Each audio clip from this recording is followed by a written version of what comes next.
Good afternoon, ladies and gentlemen, and all between the binary. This is Get Informed with Wajeeh. This is Wajeeh Lion. Today, I have a special guest for you, all the way from Florida, coming to us to educate us on a lot of the U.S. Middle Eastern relations, a lot of the history that goes into the nuances that we keep missing. A lot of times when we talk about the Middle East, we talk about it with a Orientalist perspective. The decision makers that are making the decisions don't understand the history, don't understand what actually goes into the equations that ends up in conflict, whether you're in Iran or whether you're in Iraq or whether you're in Afghanistan. All of those regions were made by some decisions that necessarily weren't all taken, all by people that understood what was going on. I talked to you today and the few days before about how the U.S. decision to ask Saudi Arabia's help to ask the Mujahideen to go and fight the Russians in Afghanistan ended up being one of the main reasons why we have Al Qaeda today and how Osama bin Laden went there and created it. And I told you how it was because of the short vision of wanting a results without understanding the consequences in the long term. We are now not only left with Al Qaeda, we have ISIS and other terrorist organizations like Hamas, Hezbollah, and on and on and on and on. The list goes. There is Boko Haram in Africa. The list goes on. So I am privileged today to introduce to you Professor Raheb, all the way from Florida. She specializes in U.S. Middle Eastern relations and Asia as well. She is an expert in anti-terrorism, and she's been a consultant for more than 20 years covering the Middle East and Asia. It's a privilege to have you. Thank you so much for coming. Thank you so much. First of all, it's Mitra. I'm very simple gal. You can just call me Mitra. You can ask me Mitra. whatever you like, but I have to ask you if I may. First of all, thank you for allowing me to be here. Second of all, I have to ask you a question. So I always ask my clients the same thing. So whatever Okay. you ask me, do you want to hear the truth or do you want me to tell you what you want to hear? Now, before you answer, I used to be married, so I have no problem lying. So whatever you want, just tell me. No, I could lie. I Are you told you, serious? I You told want to you, hear the truth? Because I have no problem lying and telling you what you want to hear. I'm sure on this Mother's Day, most women know what I'm talking about, or most men as well. It could be both. You know, so no, I literally, I told you I told you before we went, hey, I told you before we went live that my audience is very much interested in the truth, nothing but the truth. And they're interested in the unvarnished facts. They want the whole story. They don't want a piece of the story. okay. They're mostly tired of the existent news cycle that happens in the United States that does not give you any perspective, that does not give you any history, that does not help the people understand what's going on. So that is our audience, and so you can speak freely. In the warcast that we have with Malcolm Nance, Hmm. Jacob Carsbo, and we're in. We curse, we laugh, we joke about everything that happens. Nothing is off the table. Fair enough. So Fair that enough. the you're all good to go. Right. Just Um, ask what you want to have. perfect. I have shared your three recent articles, part one, part two, part three, with my group chat, especially in the last few weeks, and especially yesterday. I told them that they have a homework before they show up. They all need to read it, and so they could be better prepared when they are coming today. They kind of have a background of what we are talking about already. Your articles clearly outline the decline of the American power in the Middle East. Looking back at recent history, was there any specific turning points? I'm not going to say one point, because I'm pretty sure that's more than one. Um, where the United States has officially started to lose its grip in the Middle East. Right. It's interesting. Yes and no.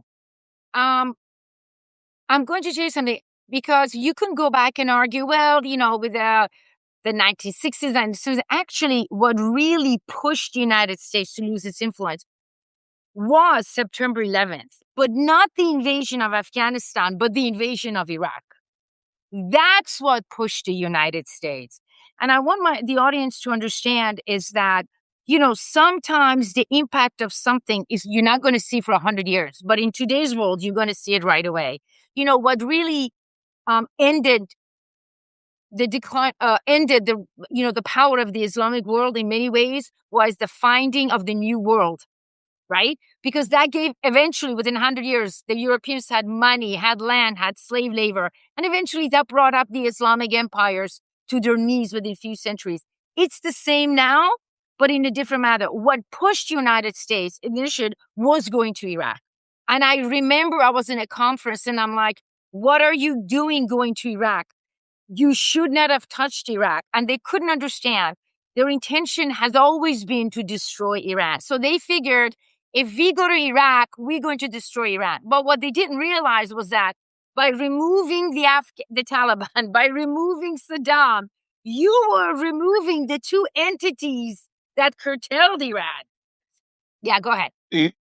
About that, most people don't understand Yeah. that the U.S. invasion of Iraq has nothing to do with Osama bin Laden. I'm surprised. I like to say I'm surprised, but I am not because people still connect that. But whom? Those who are still relying on the traditional Western media. Those who still come, the over age of 60. If you go under 35, under 50, that's no longer the case. That started it. Remember, we went to Iraq partially because of the push by the Israelis. That started it all. We changed our economy. We changed our structure. We sold our own what defined United States. We broke the law. That led to the invasion to the coups in Libya, to the coup in Syria. And so all of those things created a political crisis within the Islamic world and within the Asiatic world that told the world, which is actually 70% non-Western, that the U.S. is full of crap. Why are we doing this? Meanwhile, we did all of this by borrowing money from China. So as the Chinese was expanding into the Silk Road, bringing back what they did 1,500 years ago, we were pussyfooting in the region mostly because of the Israelis. Now, most people did not know that. Some of us who were in the business, we've been saying it for 15 years, get the hell out of this region. But we went in because of that. But for the first time, I think, the caveat for that was the invasion of Gaza by Israelis. The American people, certainly under 50, realized that all of this has to do with our relationship with Israel. And that is what's bringing us down. Because by going to war for 25 years, it's not our politics that was damaged. It's not that we destroyed our military. It was our economy. Our economy went down, excuse my language, yes, the stock market, but our ability to create was destroyed. Our ability to spend someplace else was destroyed. So we just gave everything to China. China, China, China, China. And we woke up one morning, we said, crap. They own everything. They own the laws. We can't do anything now. That was, if history is going to record that, I would say that would be probably the reason that would all started. And it's amazing. We still haven't learned.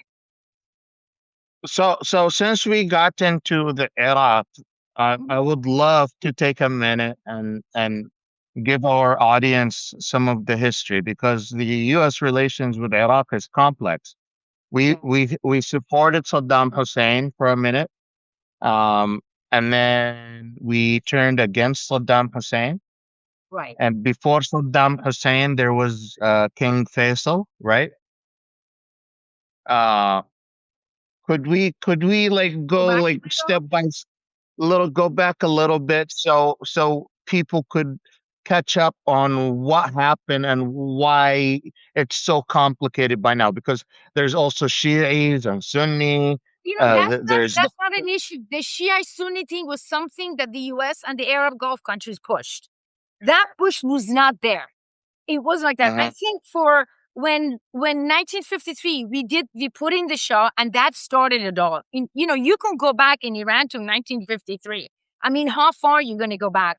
That when we put him in, we looked at him for the stability. We kind of ignored, the Arabs, except the Egyptians. I mean, later on, and so in some ways, when we had the Iran, we had the Shah. When the Shah fell, we had someone, Mr. Khomeini came in and says, that BS gotta go. Um, we switched sides to the Arab. So we turned to the Arab world, the Arab leadership for the stability in Middle East when Khomeini took over. The problem is, if you look at it since 1980, 1975, there has never been peace in Middle East. So we looked to the Arab leaders and the Arab leaders were like, oh no, we can't keep this mess. So you have instability, war after war, chaotic mess, destruction. And so you have all of this is going on. The problem here right now is the reason we have lost isn't just because of economy, isn't just because of military. It's because we can't control the message anymore. It's over. It's done. okay, let's back Back up a a little little. bit Okay. because I want to go back because you said that the conflict between Sunnis and Shi'is didn't happen until the conflict the Gulf conflict with the Iraq and the U.S. involvement, right? No, no, no. What I said was when Khomeini took over, right, in Okay, 1979, when the Shiites took over, they expanded it. The conflict was always there. Remember, in Iraq, the Iranians were supporting the Shiites in Iraq even under the Shah. The conflict okay, was there, but we utilize it to create greater division and to benefit what was best for us. Remember what was okay. Israel's policy came out in 2000? Destroy 7 countries in order for me to be safe. Remember the infamous leak that came out in 2001? Israel wanted That's right. 7 nations destroyed. So we use that to make it expand. But I think today, particularly for the past 3-4 years, this generation are realizing you will always have that Zionist Shiite divide. They get that. But it's beyond that now because the world has changed. The world has changed in a sense. They How realize so? well, because now what you see now, thanks to 25 years of war, you are ending centuries of Western Eurocentric system. Now you have an Asiatic global order emerging. What that basically means in the Middle East is no longer the French, the British, the Americans. It's the Syria alliance, it's China, it's Iran, it's Russia. And these nations, economic, military, political, have intertwined and they made relationship with other Islamic Asiatic nations. You have the PIC alliance, which is Pakistan, Iran, China. You have the TIM alliance, Turkey, Iran, Indonesia, Malaysia. All of these nations now exercise economic, military, political control that they didn't have 25 years ago because the US didn't allow it. But because the Western powers are so weakened now, in terms of 25 years of conflict, in terms of political influence compared to the past, these nations are allowed to rise. So, for example, when we went to Indonesia and Malaysia and we told Malaysia, okay, you know what? I don't want you to deal with Iran and recently, about a year ago, and we don't want you to be part of the Embridge system, the monetary system. You know what Malaysia told us? You don't want me? Let me see. What do I have for you? Don't you need those little computer chips for me? So if you threaten me, and, Indonesia, wait, don't you need my palm oil for those cookies you all bake, right? I don't think so. So it's to the point that we no longer can exercise the power of the past. I am not saying we don't have the power. I'm not saying that. But our economic power is significantly challenged. So today, and our military power and our political power, because we need things we don't have. We need those natural minerals that we don't have. The United States is a global economy that's dependent on international resources. Right. It's not like It's a that before. consuming economy. It's no longer a producing economy. I Right. mean, Right. and I have told my audience this before, that the United States used to be a producing power. Now it's a consumer slash service Done. economy. That's it. That's the Uh, problem. We're not producing. We're not producing. So the it's too Chinese, expensive for us. It's too expensive for us. it's not just it's too expensive. We don't have it. Look, it's more than it's too expensive. We don't have the talent. We don't have the system. Let me tell you something, like our ships, right? Magnificent, the Great Armada. By the way, that was I don't know why the president came up with the term Armada. Armada wasn't exactly, the Spanish Armada. Whoosh, So you already get the poo. You already got the universe against you right there. But it's a magnificent ship. But you know what? It's designed for blue waters, not the green waters of Persian Gulf. It's a 20th century magnificent equipment, but can't survive in the Persian Gulf. And if you hit That's why it's all the way in, at least in Oman or in Asia. and it's useless. You know why? Because those ships, if you hit the center of the ship, none of the planes could take off because they're intertwined. And those ships rely on what? On the bases. But the Iranians took out the bases within 10 days. Within 10 days, I think, what was it? I did the interview March 15, and I said the bases are gone. So once the bases were gone, we got bupkis. So our ships are useless. So that's the point. We don't create. We are creating things that are obsolete in many ways, and we don't have access to resources. Everything you own in this world, one way or another, is tied to China. Either owns it, distributes it, or manufacture it. Remember, the United States, the world would be nowhere without United States. Telephone, electricity, airplane, computers, cars, skinny margaritas. That's for all the Mother's Day. All the skinny margaritas. Not just one, but 2 or 3, since we didn't have to drive. Right? Everything is United States. Mm-hmm. Very much like the Romans, very much like the Persians, very much like we went down because we don't have access to information. We don't create anymore. And if I want to break something, all the pieces comes from China. Why? Not that China makes it. The brilliance of China wasn't the fact that it created it. The brilliance of China is that it controlled the roads that comes out of it. Tell me more. 70, they control over 100 ports, strategic ports. They own it or they lease it. They control 71 strategic ports in the world. That means across the world, strategic. They either own it or lease it. Now, that means, let's say I am not, and that's what people do not get. They don't have to create. They went back to 2,500 years ago and they said, geez, Louise, when was I going ka-ching, ka-ching, ka-ching, ka-ching on my credit card? Was when I owned the Silk Road, which, by the way, was with the Iranians under the Abbasid dynasty, and by the way, under dynasty. So they control. What people do not understand is that China has so much power that we don't even see it. Today, 70%, if not more, of our containers comes from China. Do you understand? Of military containers. So when they say, Okay, when you press China, no problem. What China's going to say, you want your containers? Which ones? The one I own? And you wanted to put it out of what port? Oh, you can't go to that port. We have roaches there. I own it. Oh, you want to go to the other port, Punjab? Oh my God. I don't want to tell you. It burned down in the fire. They own or control.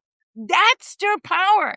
That is why people, when they said, it's military war, I always told people, this is not a military war. The Chinese, Iranian, Russian alliance made this deal years ago to defeat US economically. They're Okay. going to make us go flat ass broke if we stay. Or if we You leave know, it. about that, um, I'd like to think I'm sort of a scholar. I'm sure you When are. I Richard, you are. Why wouldn't you sort of? What do you mean sort of? You are. Thank you. When I was at Kansas State University, we were privileged because we had a professor at the time who was a Navy SEAL general Wow, that fancy. ended becoming an ambassador or getting some diplomacy. Right. Some hoity-toity title. And because of his privileged connection, we had something called the diplomatic dinners. Usually only professors go to Yeah. them. But because I'm an extra nerdy guy with connections, Well, I used to get the invites and I go. And some of the guests that came are like uh, a, a national security advisor to the president, blah blah blah. So one time we did have a national security advisor to the president come, and he specifically told us that the Russian strategy to defeat the US military system mhm. is by bankrupting Yeah. the US military because they already understood that the US military has a lot of, I would say, corruption, Yeah. where the prices of oil, the prices of products that should cost a fraction of the price Yeah. cost hundreds and thousands instead of dollars, right? Exactly. And and that is exactly what we're seeing playing out in this war, where a pad or TAD rockets would be costing $2 million at least, versus a $10,000, $20,000 drone that's coming from Iran Right. that we immediately got bankrupted. The Gulf nations immediately looked somewhere else for cheaper product. Well, I mean, the Gulf nations are, depending on which country, they're pretty much, leaders, a couple of them going to go. That was the point. People do not understand Iranian military. We underestimated Iranians because we forgot the golden rule when it comes to warfare. You overestimate your enemy, you underestimate your own capability. We did the opposite. The Iranians have 20 Shahads, that's underwater missiles and over the missiles. We're like their crap. Meanwhile, that baby is so strong. The one I like to call it a mermaid. A mermaid. It comes out of the water, jumps over it, and hits the ship. That's why we haven't moved forward. We haven't moved forward in terms of the Navy. They have missiles that are so precise, and those are the fancy ones, they're like 500,000, that they could take us out. If you notice, if you add all the numbers, the Iranians haven't even used 20% of their entire missile system. Forget about the Houthis. They have used bupkis, maybe 10%, because they have a deal with the Saudis, the Western tribe. That's a big statement because the Trump administration says they took out 70% of the Iranian Right. capabilities. Yeah. Well, I think, I think he does have to exaggerate it a bit. So, no, because can I tell you, just add the Yes. number and watch the Lego movies. The Lego movies, where you're at. It tells you exactly how many missiles they use. So I think, that was a war of attrition. They're going to use I think I wrote my article. Yeah, I think it was like January or something. I wrote it. Their intentions, the war of attrition, they're going to use our cheap ones because people do not understand. When the Iranians use 1 or 2 missiles, right? For every missiles they throw, we have to do 2 to 3. We have no choice because we can't Why afford, is that? because it's part of a strategy, because you want to make sure it doesn't get through. So, for example, when they're doing 10,000, we have to put 2. So what happened? That's why Israel is significantly damaged. Even though they don't show it, the satellite does, particularly the Chinese and the Russian satellites, is that there was a point about a month ago, they weren't losing 2. They were only using 1 to 1.5 because how many missiles do you think that we make a year? The TAD system alone, we had 14 TAD systems worldwide, or 15, I like to say, right? 7 of them was transferred to the Middle East. That's right. Within 2 weeks, the Iranian destroyed 3 and they took out 2. That means they took out 1/3 of our entire world TAD system in the first 2.5 weeks. So, it doesn't look good. It doesn't look good. It does not look good. And I think the United States knew that. There were many in the military who warned. But they were not listened to. They were warned. If you don't mind, I'd like to do some administration real quick. Sure. Welcome everyone. When we first introduced, I don't know how to. I keep say Rahab because I know how to pronounce Rahab, and I don't know how to. Or just say Mitra. Just say Mitra. Mitra. Yeah. Just say Mitra. Who's the goddess of Zoroastrian religion. Mitra. Yeah. Is a professor and is a professor and as an expert in U.S. Middle Eastern relations and Asia, and is also an expert in anti-terrorism. She has been um, an advisor. She's been a consultant for more than 20 years. And we have her today, and we're privileged to have her because we are answering some really hard questions about the Middle East that a lot of people want to learn about with, the unvarnished truth and nothing but the truth. So if you're liking this type of content, I need you to do a few things. Go at the top here where it says Wajeeh and click on it. You're gonna see Professor Mitra. Click on her, subscribe to her account, subscribe to my account. If you're also liking this content, go ahead and like that heart button at the bottom. It tells the algorithm that you are enjoying this type of content and it invites others to watch whatever we're watching. Share this with your friends and family because this is important. If you're watching this on YouTube, you are late. This is a recording. Subscribe while you're at it, like, comment, and come to Substack. Subscribe to us, and you'll get way more content. The Professor Mitra writes articles often and posts on her account a lot of important analysis. I have shared 3 of her articles yesterday on our group chat. If you don't, if and I ask you guys to read it, if you did have a chance to read it, or if you're just coming in and you have no idea, those articles are available either on my chat or on the professor's account. Read it. She explains in details how the United States is losing its grip over the Middle East, and that's basically what we're going to be talking about today.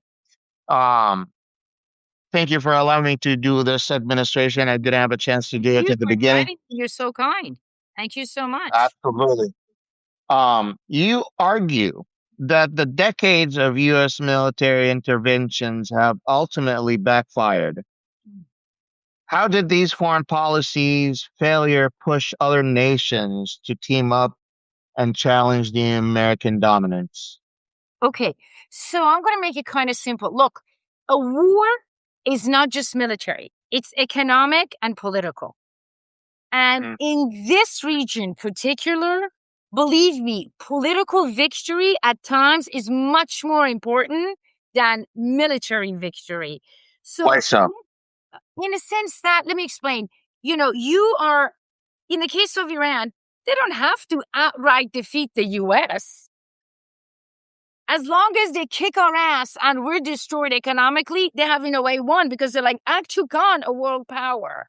And so you could also win. For example, in the case of Israel, yeah, you won.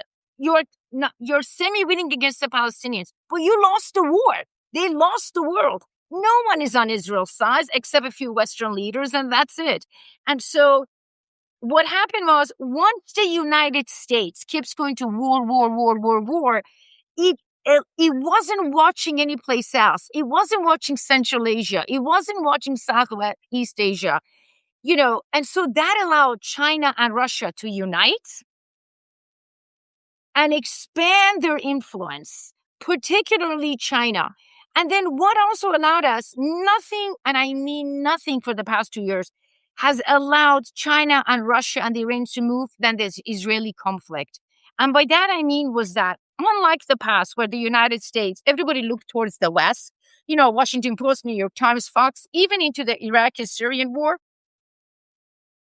Now there is so much information on social media from non-Western, non-actors, be from the Americas, be from be from Middle East, be from Europe, Asia, Africa, that the world, particularly the ones have different perspective, different ideas. So what they were saying for the United States was that, wait a minute, you have one law for the Russians, which you say it's wrong for the Ukrainians, and one law for the Israelis. Because of the behavior of Israel, because what happened in the Palestinian territories, because the world was no longer necessarily believed what the Western media says, that gave the greatest power to the Iranians, but most important to the Chinese. Because what the Chinese were telling the world, particularly in Asia, particularly in Africa, is this: wait a minute, I don't preach democracy. I'm not overthrowing your countries. I'm here to do business. And you know what? I've got your back. Same thing with the Russians. I'm not here to overthrow you. It's the US. Look what they did to Saddam. Look what they did to Iran. They pulled out a nuclear agreement. Even Assad.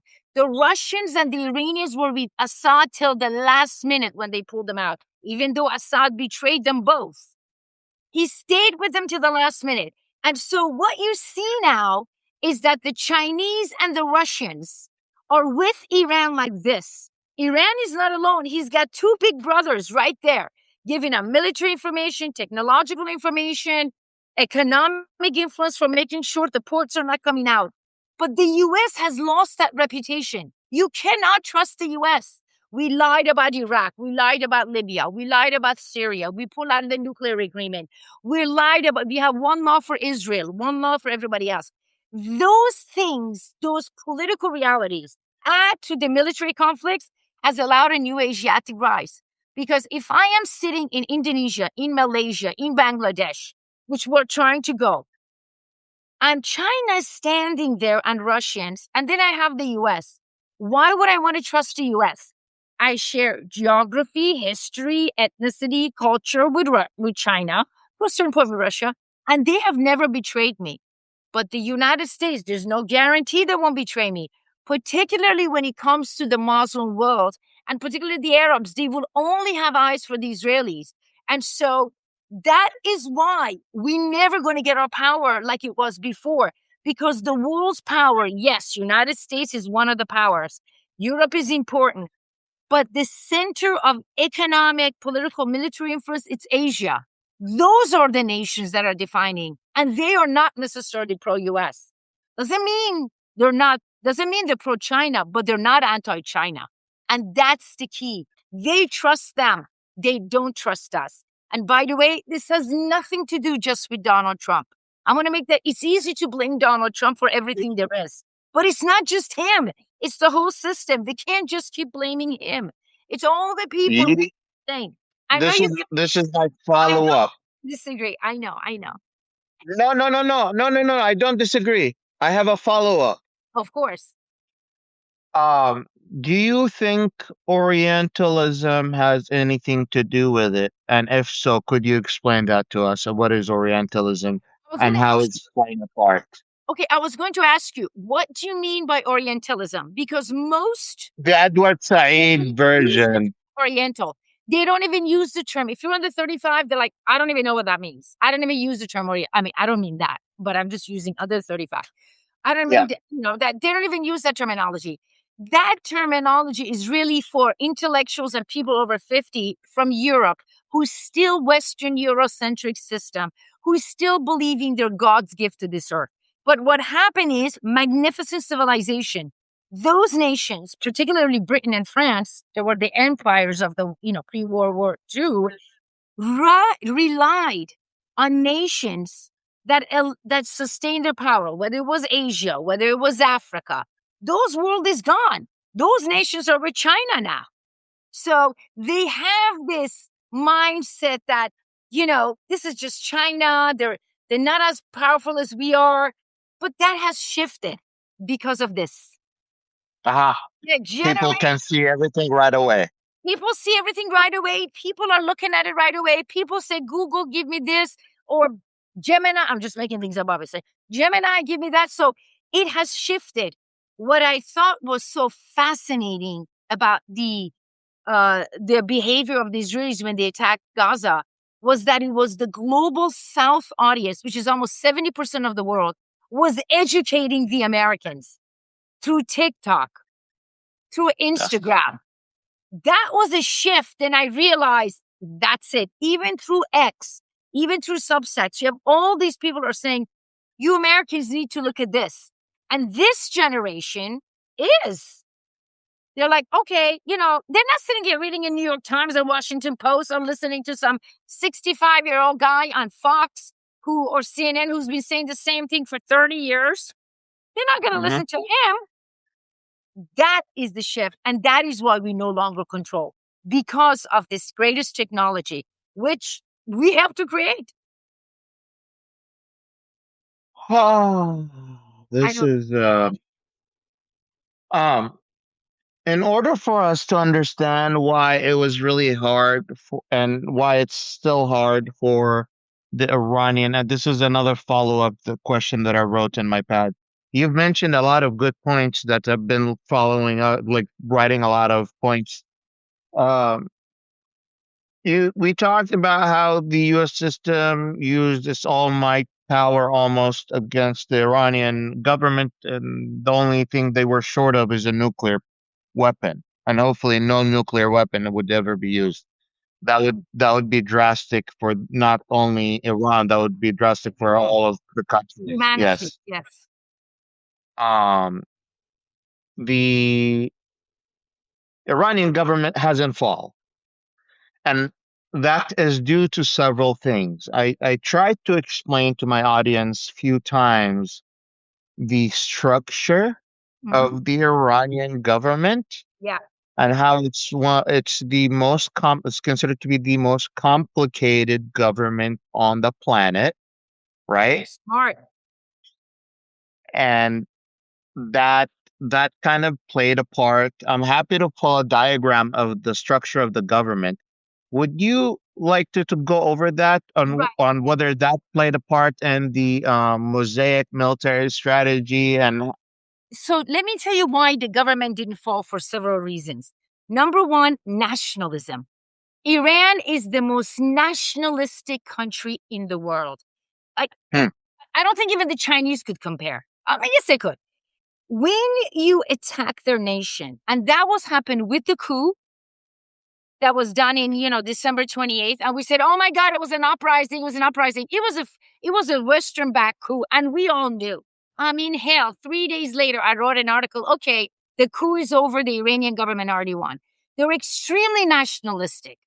Number two, they utilized our own weakness while utilizing their own strength. And what that means is that United States reputation it's obviously because of the war and its connection to Israel. It was to such a tour that the Iranians made it very clear to the audience, to the public, The intention of Israel is to turn Iran into Syria. It didn't help, and that was the second one, when the Israelis for months on social media were going and saying, oh yeah, we're going to overthrow, right? I wrote an article that was end of January. It was mid-January, the first week of January. I published it, and it said why the government of Iran won the failed coup attempt. So that was number two, that the Israelis themselves, that the Iranians were like telling the public, hey, the Israelis are doing that. And I'm going to tell you something else. 2 weeks before the so-called uprising, when you would go to social media, the Iranian government was saying there's going to be a coup attempt here. They were themselves, so they were prepared. Number three, the fear of becoming Syria. That was the key. So when the uprising started, what you begin to Are you see, talking about this? Are you talking about the protests in the the protest, streets? right? The protest in the street, when it first started end of December, the protesters were extremely violent. The West didn't show, but the social media of the global South, it showed. They went in and they cut off the people's heads. They were holding it like this. And all of a sudden, the Iranian people got scared. They said, oh my God, we're becoming Syria. So it started with the bazaar. And then all of a sudden, it Hold blew. on. You are telling me that the protesters on the ground in Iran Yeah. went out and cut people's heads off? Yeah, why don't you just look at the video, bro? Why don't you do that? I tell you what, I wrote the article the first week, it should be on Substacks, the first week of January. I show the results, yeah. And what happened was they were not all Iranians. Remember, what the protesters did was some of them were Baluch, some of them were the Kurdish, and they came in from their clothing and they videotaped it. They came in. So that feared within 10 days, the Iranian government got people, millions to show up on the street because they realized the intention was to turn Iran into Syria. But the fourth thing the Iranian government did, and it was smart, was as all of this was going on, it was during hyperinflation. They were trying to utilize the change of their currency to digital. So they used that moment to alter their payment system as all of this is going on, which completely insane. And then they did something else. They set up the biggest trap for the Israeli agents in Iran. What they did was, when they were finished, they let all the information come in, right? Uh-huh. And that was the fourth reason. They took the Israeli trap. They send them a trap. As they send the traps, they cut off the internet to like 99%.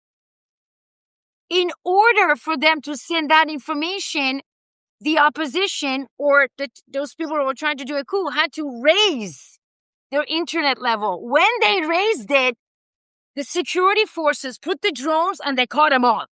It did the biggest damage to Israel's point in all of Lebanon, in Iraq, in Syria. So what you're telling me is They tricked Israel. the Iran's strategy was to cut off the internet, and because the Israeli spies or agents that were on the ground had their own internet access, the Iranian government were able to locate them and arrest them. Is that what you're saying? Yes, because remember, Iran does not use the American internet system. They rely on Chinese. Huh. You understand? That's right. If people are interested, go back.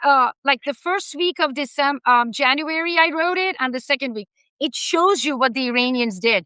They destroyed Israel's Golden Wall, and they just didn't capture spies in Iran, but in Iraq, in Syria, in Lebanon. Now, did that mean, so within a week, 2 weeks, the coup was done? It was partially for that reason that the Israelis says we have to do the war now, because they realized they were going in. But I want to make something very, again, clear. When you would talk to the analysts in Iran, when you talk to the military, when you read the paper, they knew they were going to be attacked. The Iranians knew, even Mr. Khamenei knew. They were prepared for this for years. Why? Because the Iranian system is a centralized and a decentralized system. It does not matter if you kill Khamenei. It is decentralized because if you kill Mr. Khamenei, there's like 30 different departments. You kill Mr. Khamenei, great. The next guy takes over. In that way, it's centralized. Then the next guy, then the next guy, then the next guy. So they have a whole ladder. If you take head of the, let's say, Tehran security, there is another guy and another guy and another guy and another guy. But it's decentralized because let's say you took out Mr. Khamenei. You did. What happened? 24 hours later, they destroyed Jordan.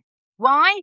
Because the department that takes care of Jordan had nothing to do with the department that takes care of Mr. Khamenei. Do you understand? It's centralized and decentralized. It is based on, I would like to say, Achaemenite, Sasanian, and Mongol structure. Quick, fast, and decentralized. That is why when they say we took out Khamenei, we took out this guy, what happened? They still kicked our ass. It doesn't matter. You could have Mickey Mouse in Iran director as the leader of the Iranian community. It doesn't matter. It makes no difference. The system is set out that once he goes, 5 other people are behind it. 1 other people goes behind it. Same with the nuclear technology. They realized that years and years and years ago to decentralize the system. We are not like that. So when the Iranians hit the Israelis held hard when they took out some of their security forces because they were not structured like that. So for the Iranians, this war is already done. They have already won this war politically. The world is on Iran's side, with the exception of few Western nations. Even within the country of the United States, polls have shown that 70% blame the U.S. for starting the war. I should say Israel for starting the war. They are winning economically because they're kicking our economy's ass, and they're doing well militarily. So for them, okay, it's done. Meanwhile, there's the Russian finishing off. There's China circling Taiwan. Is anybody even watching those? Right?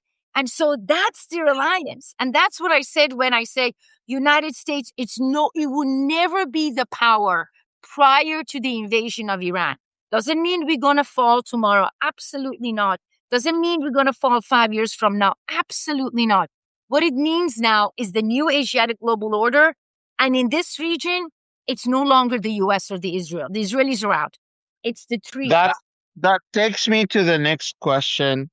But before I go there, do you want me to pull up the structure of the Iranian government? Let me see. Yeah. Let me see. Sorry, I have my glasses. So let me see. No worries. Let me. I need a second. Okay. I need a second, and I got a system here. I think that is like one of the easiest ones to understand. Is it clear for you, or should I come closer? Right. So the supreme leader chooses somebody. Right. Exactly. So here's what you're saying. You have the Guardian Council chooses the president. You have the parliament. The parliament chooses assembly of experts. The Guardian Council chooses the assembly of experts, and then it chooses the supreme leader. The president is chosen by the public, really. But you have to understand about that. This is also political because when they tell you there's a division within Iran, there is no division. You have those that are, let's kick America's ass, we're with Russia and China, and that's about 80%. And then there's that 20% says, not even 20% now, let's sit down with the Iranians and with the Americans. So it's like 4-1. But you are correct. Now, let me see. Cultural Revolution, that thing is out. Expediency Council, exactly. But at the end of the power, this is on paper.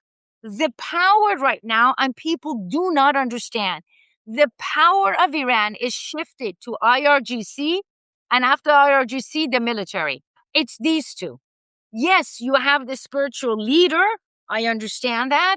But about 10, 12 years ago, in reality, that began to be shifted where more power, military decision-making power, in reality versus what you see on paper, was transferred to the IRGC and military. Why? Because about 2 decades ago, they realized nationalism overrides religion, particularly in Iran. So when the Iranians were hit a year ago, were attacked by Israel a year ago, they relied 70% on nationalism, right? So it's a more nationalistic Islamic Iran versus a more Islamic nationalistic Iran in the past. Does that make sense? Yes, that makes sense. Yeah, I just want to, it's complicated, but I just want to make sure it makes sense. Awesome. Let me Makes put the sense. camera back on. Okay. I need a second again. I have one hand. I just recently did a surgery on my shoulder, so All right. one. Don't worry about it. I mean, I'm not, so what is it? So remember, you have the Revolutionary Guard and then you have the military. So you have like two different organizations, right? The Revolutionary Guard was completely dedicated to Khamenei, to the religious establishment, but they have their own navy, they have their own air force, they have their own military, they have their own thing. But you also have the military. You have both. No difference. Many countries have that in the region. Many countries have that. Now, here you go. That's better. There you go. Yeah, I just got this yesterday, so I'm playing with it. It's new. It's fancy. We're doing this full time now. Oh, fancy schman. In my neck of the woods, we call it fancy schmancy. Yeah, it is. Well, I'm bougie. I grew up in I grew up in the 1% of the world or 10% of the world, and then I started from zero. And I get that. I was I was bougie when yeah. I got married, when I was single, living at home, parents. Then I got married, then a brutal divorce, and then you went from Neiman Marcus to Walmart, and then you go up again. So, but that's life. That's life. I was bougie poor, and then I went up. Now I'm like, Now, let me get back to the point here. Um, we were just saying before I asked you to explain the Iranian governmental structure, uh, you were talking about how much of America's influence is shrinking, and how its own political chaos have led to powers like China, Russia, and right now Ukraine, in my own opinion, um, get some my like when I see who's benefiting, I see the Saudis going to Ukraine for the drones. So I'm seeing that Ukraine is benefiting economically. Otherwise, I see Russia and China being the peacemakers instead of the United States. mm, The U.S. aid was one of the best U.S. soft powers are no longer right. around. So all of these are crazy important things that we have done, small decisions at a time that have contributed to the fall, right? Yes. First of all, if I could just go back, remember, where does Ukraine get its own? A lot of it comes from Israel and United States. So when they say they're building, a lot of the parts comes from United States and Israel in the terms of Ukraine. But I get what you're saying.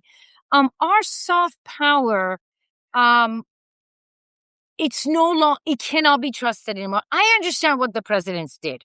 I'm not saying necessarily agree. So president says we don't need these things. And you know why? In some ways, the president was correct in USAID, but it was a huge loss for us. Why? If you are under 35, under 50, you don't trust anything with the USAID because now it came in the leaks, whether it was the Epstein file, whether it was the WikiLeaks, USAID, all of those things were showing they were used to overthrow governments at times. Not all of it. They were helping the poor. They were taking care of the city. But as time went by, they became political. And so you can argue the president says, well, no one believes us. Okay, that's true. But still, it was a soft power that the world needs today. I think it needs a complete revamping. The problem is the world is so jaded towards the US now that if we go in and say, I want to give this, they're like, yeah, okay, so what are you, CIA spy now? Like immediately, unfortunately. I have a lot of friends who work for USAID. Their parents work for USAID. They work for the USAID. Their kids were going to go there in college, and it just ended. But also, I think the United States, as I said before, needs to come up with something different. The problem for us, I think, it's our image. We need to pull back. This is not isolationism. This is the fact that we have to pull back and strengthen their home and get our image back. No one believes us today. And by the way, again, you just cannot blame President Trump for that. And I think people need to realize we are so badly damaged, even under Biden, I assure you, that, and even under Obama, because people tend to forget, Libya, Syria was all under Obama, no offense. So we need to get our image back. We need to come to the image that says, look, we made a big boo-boo. We're not very nice. Please take us, let's make a deal. But that is not what I don't like comparing Obama to Trump, but the thing they both have one thing in common, which is when they both put red lines on the sand, they never stuck to it. Like when it came to a that is not the case. No, I disagree with that. With all due respect, the difference between tell me that why? Because Obama, we have a saying in Iran, he could cut your head with a cotton. That means nothing would believe. That was Obama. Good looking, charming, know what to say, did a brilliant job. Mr. Trump is more, he's more loud. He not gonna take your BS. You're just a different personality. In the case of Syria, let me make something very clear. We did the coup in Syria. So we did the coup. As a matter of fact, it showed up years later in the WikiLeaks and other leaks that it was the people we supported did the so-called, chemical weapons. It was us. So he did not, in per se, say, draw the red line. We made that mess. We went in because of Israelis. We created that mess. So that came out within few years. I mean, look who is the current leader of Syria. What I meant to say is that when Obama said to Bashar al-Assad, if you use chemical weapon on your people, I will invade and take you out. But the reality of the situation, what they ended up doing is they supported factions on the ground rather than putting U.S. troops on the ground to take Bashar al-Assad out. Right. But they did something worse. Remember, we were the ones who, now we know, years ago we find out, it wasn't Assad that did the chemical weapons. It was our own boys that did it. Wait, what? Right. So if you see the leaks that came out, I wish to God people would do this a little bit more. What the United Nations report came out regarding chemical weapons, they also said that when they did the chemical weapons, it was also the groups, the terrorist groups, that different groups supported. Oh yeah, some terrorist groups. Yes, I remember that report. When we were in Syria, let me tell the audience about the report we're talking about real quick. There was a report that came out by the United Nations and other organizations that went to investigate the chemical weapon usage, and they found out that the chemical weapon was used by Bashar al-Assad and factions that were fighting back against Bashar al-Assad. So the question is how did these factions get their hands on those chemicals? And you're saying that the United States has helped in no. What we were saying was that indirectly. So in other words, remember, we were to the point that we were arming everyone. Remember, let me give you a perfect example.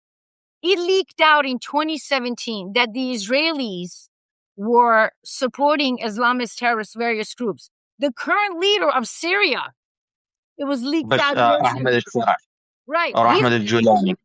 For 10 years while he was beheading people and eating human liver. Right? And burning them alive too. Oh, buried alive. You were better off if you buried alive than if you've been skinned alive. He did with people that skinned alive. He burned people. He raped nuns and put the priests on a cross. All of these people, that was our problem. Because if you recall, When those pictures came out, it was the American people who said, we're not going to war, because there were so many terrorist groups in Syria. There was So, there was Khorasan, there was Lashkar-e-Taiba, there was MIA Islam, there was the Hezbollah, the Sunni Hezbollah, not the Shia Hezbollah alone. There was, Mitra, I mean, it was like, yeah, people are asking. They're really trying to find out okay. how did the factions that were fighting Bashar al-Assad, whether they were terrorists or whether they were Kurds or whether they were democratic fighters, Yeah. how did some of them get their hands on those chemical weapons? Because some of them are going, I cannot believe that the United States had Okay, anything let me to ask, do. well, wait a minute. So first of all, you have to say indirectly, not necessarily directly. What that means is that we were dealing with people who were providing that. You have to understand, how did the terrorists go into Syria? Remember, when ISIS took over, I don't know if people realize, ISIS was behind al-Nusra and Khorasan.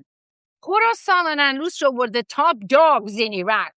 ISIS became the top dog because the other two were, in terms of barbarity and cruelty, they split and they became weaker. That's how ISIS moved in.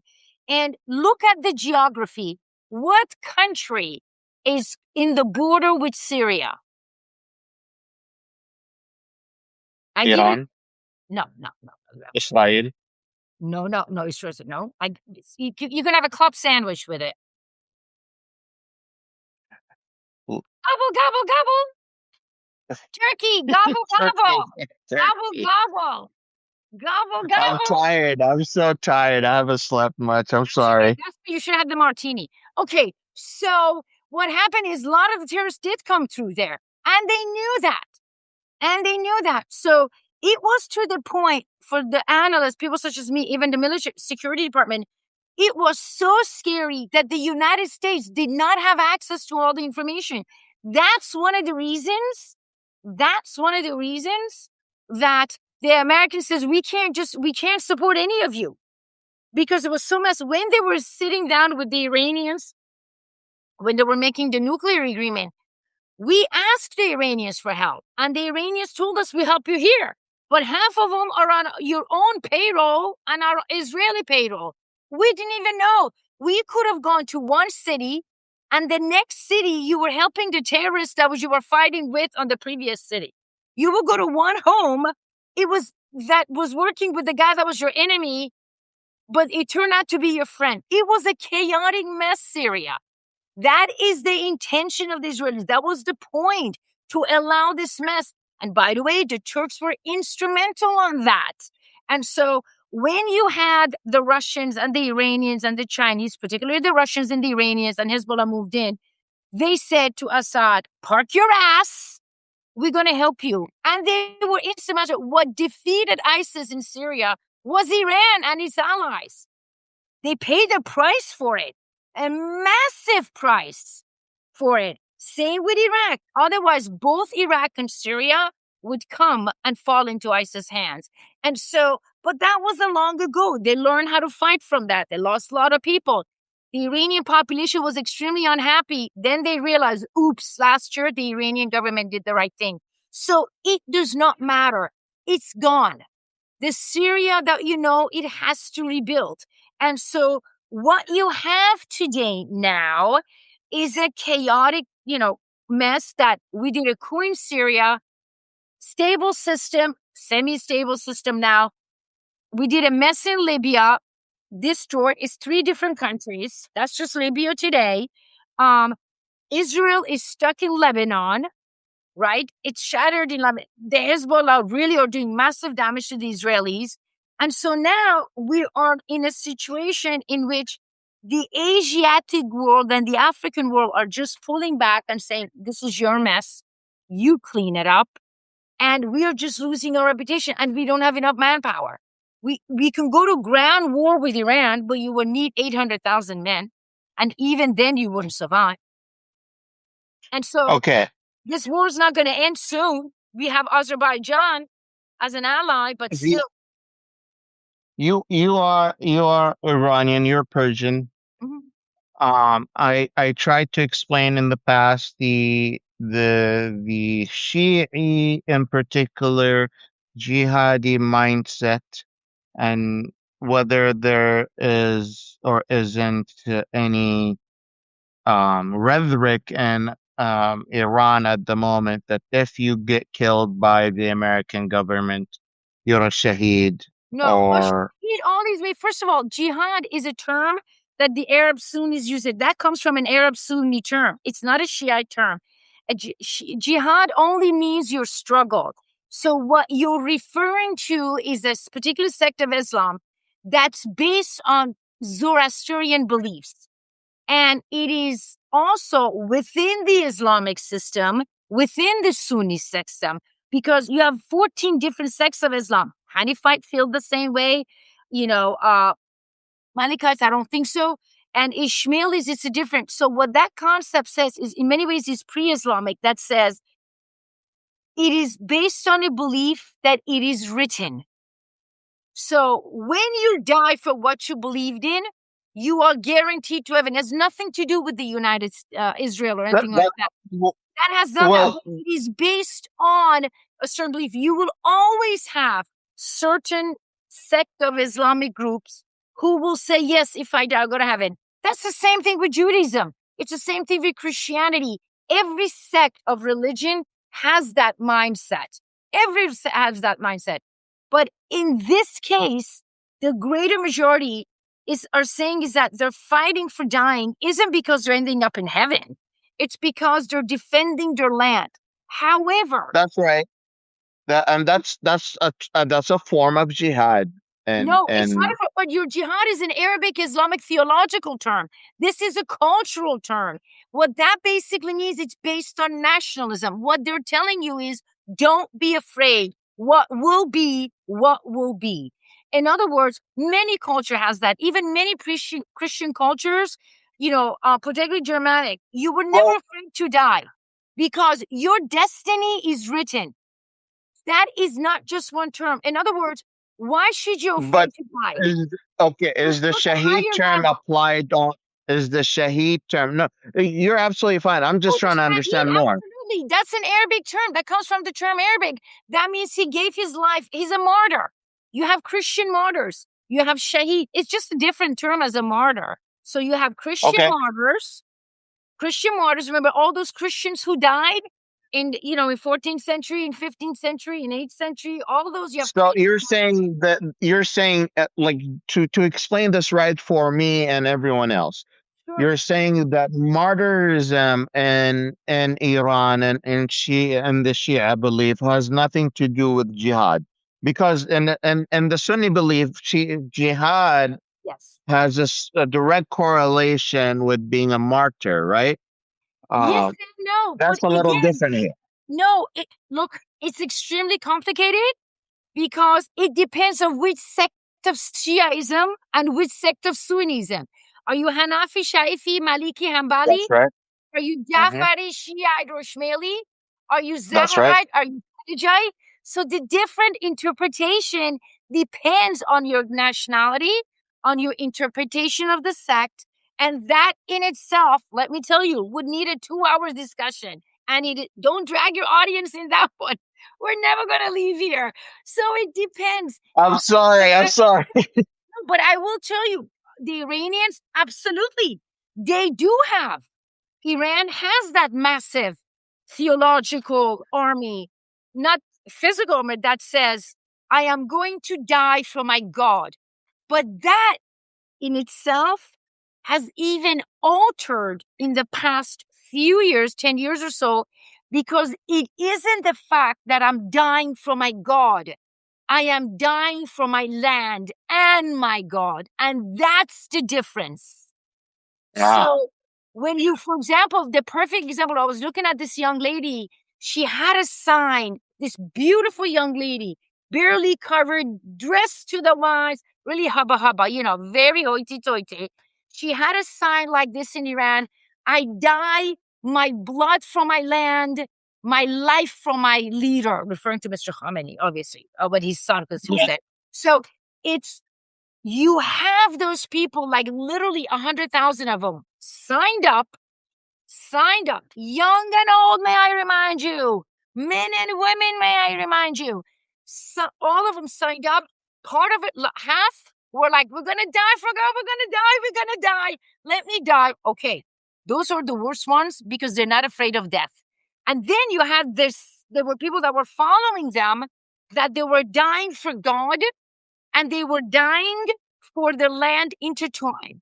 The fact that they are willing to die for their God, there is no denying a small sect is like that.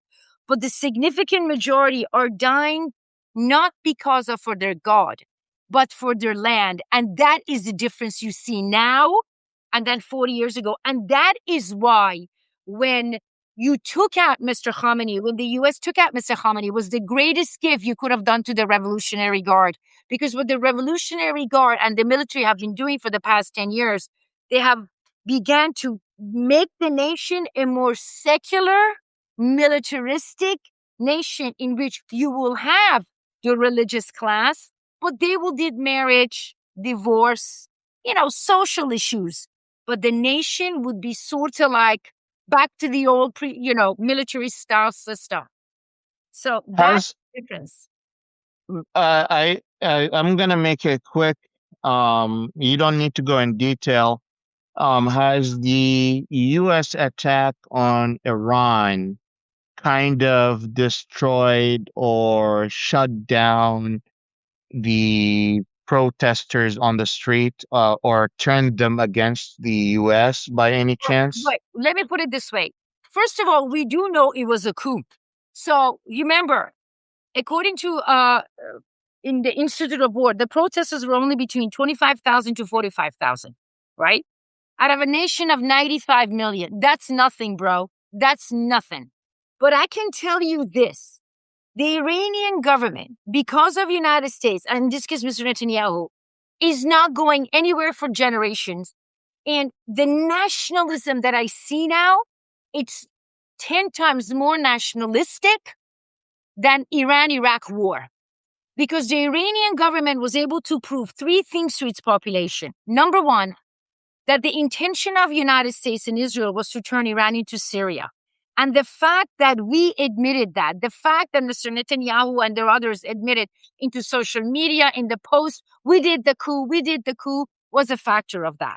A point that was repeated throughout social media, particularly from the global south. Number two is the reason never to forget, the Iranian government proved to the population that even though they thought they were stealing money, which they were, they created the greatest military in the region. The fact that they could take out 10 nations fight 10 nations at the same time, showed the Iranian people what they could do. Yes, we keep hitting with bombs. How many missiles do you think we have left? But the third thing they proved to the Iranian population is that it's not just like you can trust the United States, that's gone, that they are the defender of the land. And the fact that they will always defend it, that they have no choice but be the defender because they can't trust. And what I mean by that, and that is when we went in and bombed the school, that's never going to go away for a generation. When you go in and you saw the museums and the churches destroyed, that's not going to go away. And so every time right now, I would say 95% it's behind the government, not because, even when the war ends, they're never going to forget it. Because every time they go on the street, they're going to see the museum. Every time they go on the street, they're going to see the children. They're on this. So you have the social media from the global south, from Europe saying, we're with you, we're with you, we're with you, right? And they're not going to forget all the Iranian government has done. They're not going to forget what the Chinese have done. So that is what I'm trying to tell you. If there are stories, when you do research, I'm going to tell you a story. There are neighbors turning over their friends because they themselves protested. The guy walked in and said, I protested. Here's the people who protested with me. I was wrong.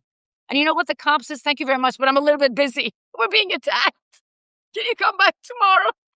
So they took the guys, and I'm just cracking up when I heard the story. So yeah, That is the greatest gift you could give. But more than anything else, with the war, the Iranians were able to show the international community and defeat Israel politically permanently, that you could never trust the US and Israel. That is why we lost. That is why they won. Forget about the military. Forget about the economy. The political battle. That's massive. That's crazy That's because Middle East. If it wasn't crazy, everyone is Middle East. everyone is so focused. No, it's crazy. What I meant to say is it's crazy because it's so everyone's focused about just the military tactics, and no one has talked about the political win and Absolutely. the economy war. Right. And some people talked about the economy war, but not too many people talked about the political victories that Iran is too focused on and how that is like the main thing that they're mainly interested in. Every night, they're on the streets, millions of them. Right? So the Western press always shows the people in the chador, but they don't show them fancy neighborhoods. They walk, they're to the point, they're like, we're not afraid of nothing. We're going to die. We're going to stand up on our feet. We're not going to hide like you people in the bunkers. And so let's be honest, it's a brutal war so far, but let's be honest, for a massive war, thank God, poo-poo, it hasn't been really in terms of human life. When you think about it, thank God it hasn't been as massive as, people predict it could get worse if, with the negotiation along down the line. I'm not so sure about that. But it is, at the end of the day, we have already lost a political war and we're losing economically. We are flat ass broke. We can't afford this, which is, by the way, what the Iranian, Russian, Chinese wanted. That's what the Syrians wanted, to give up as an option. Stay and go bankrupt or leave, but admit defeat, but survive economically. The decision is up to the president. I wouldn't want to be in his shoes either. I Someone is asking why is Malcolm not here? He was invited. Oh, I'm sorry. I hope I didn't take his place. No, no, no. No, Sorry. no, you did not take his place or anything.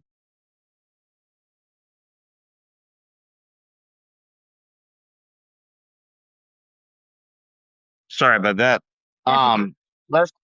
Let's get to the second segment. We've already passed an hour. I think so. And I Your want audience, to. tell me, your audience wants me out. Your audience, I think, goes, they're like, get her out. Get the crazy chick out of here. Get the chick out No, of here. no.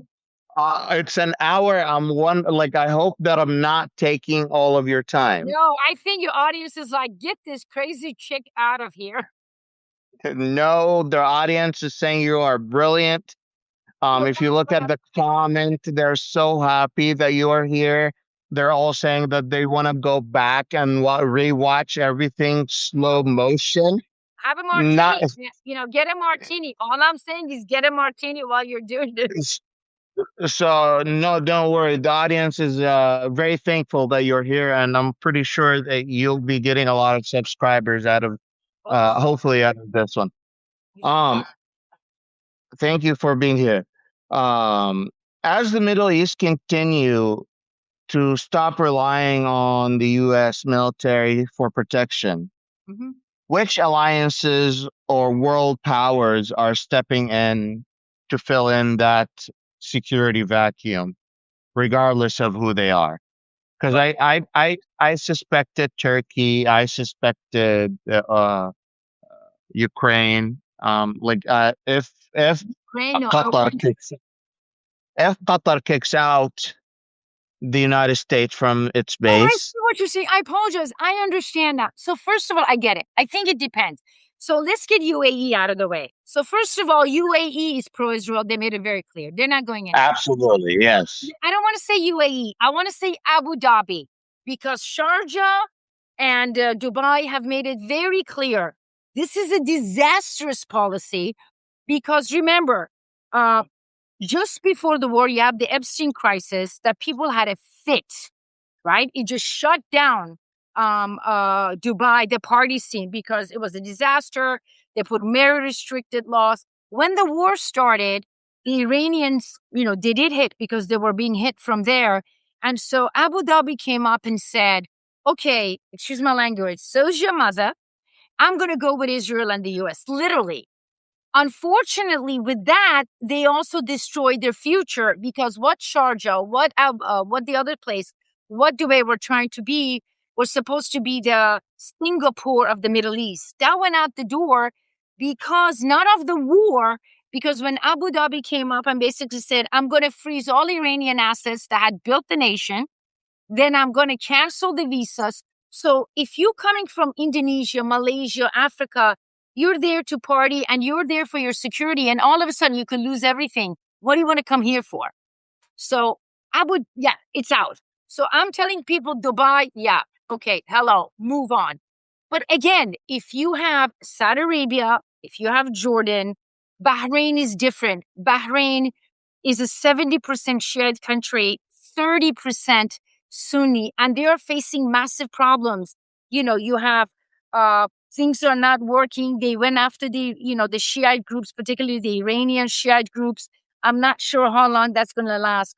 But for me, part of the trio is Bahrain, Saudi Arabia, and Jordan. I think in the case of Jordan, you will most likely see the removal of King Abdullah. Most likely will be his brother Prince Hamza. And if it is he, I think he will be probably more towards Asiatic. And I want to make something clear. When I say the replacement, I'm not saying tomorrow morning or a week or a month. This is the Middle East. You plant a seed, but it has to grow. And I think that seed is there, particularly in Jordan.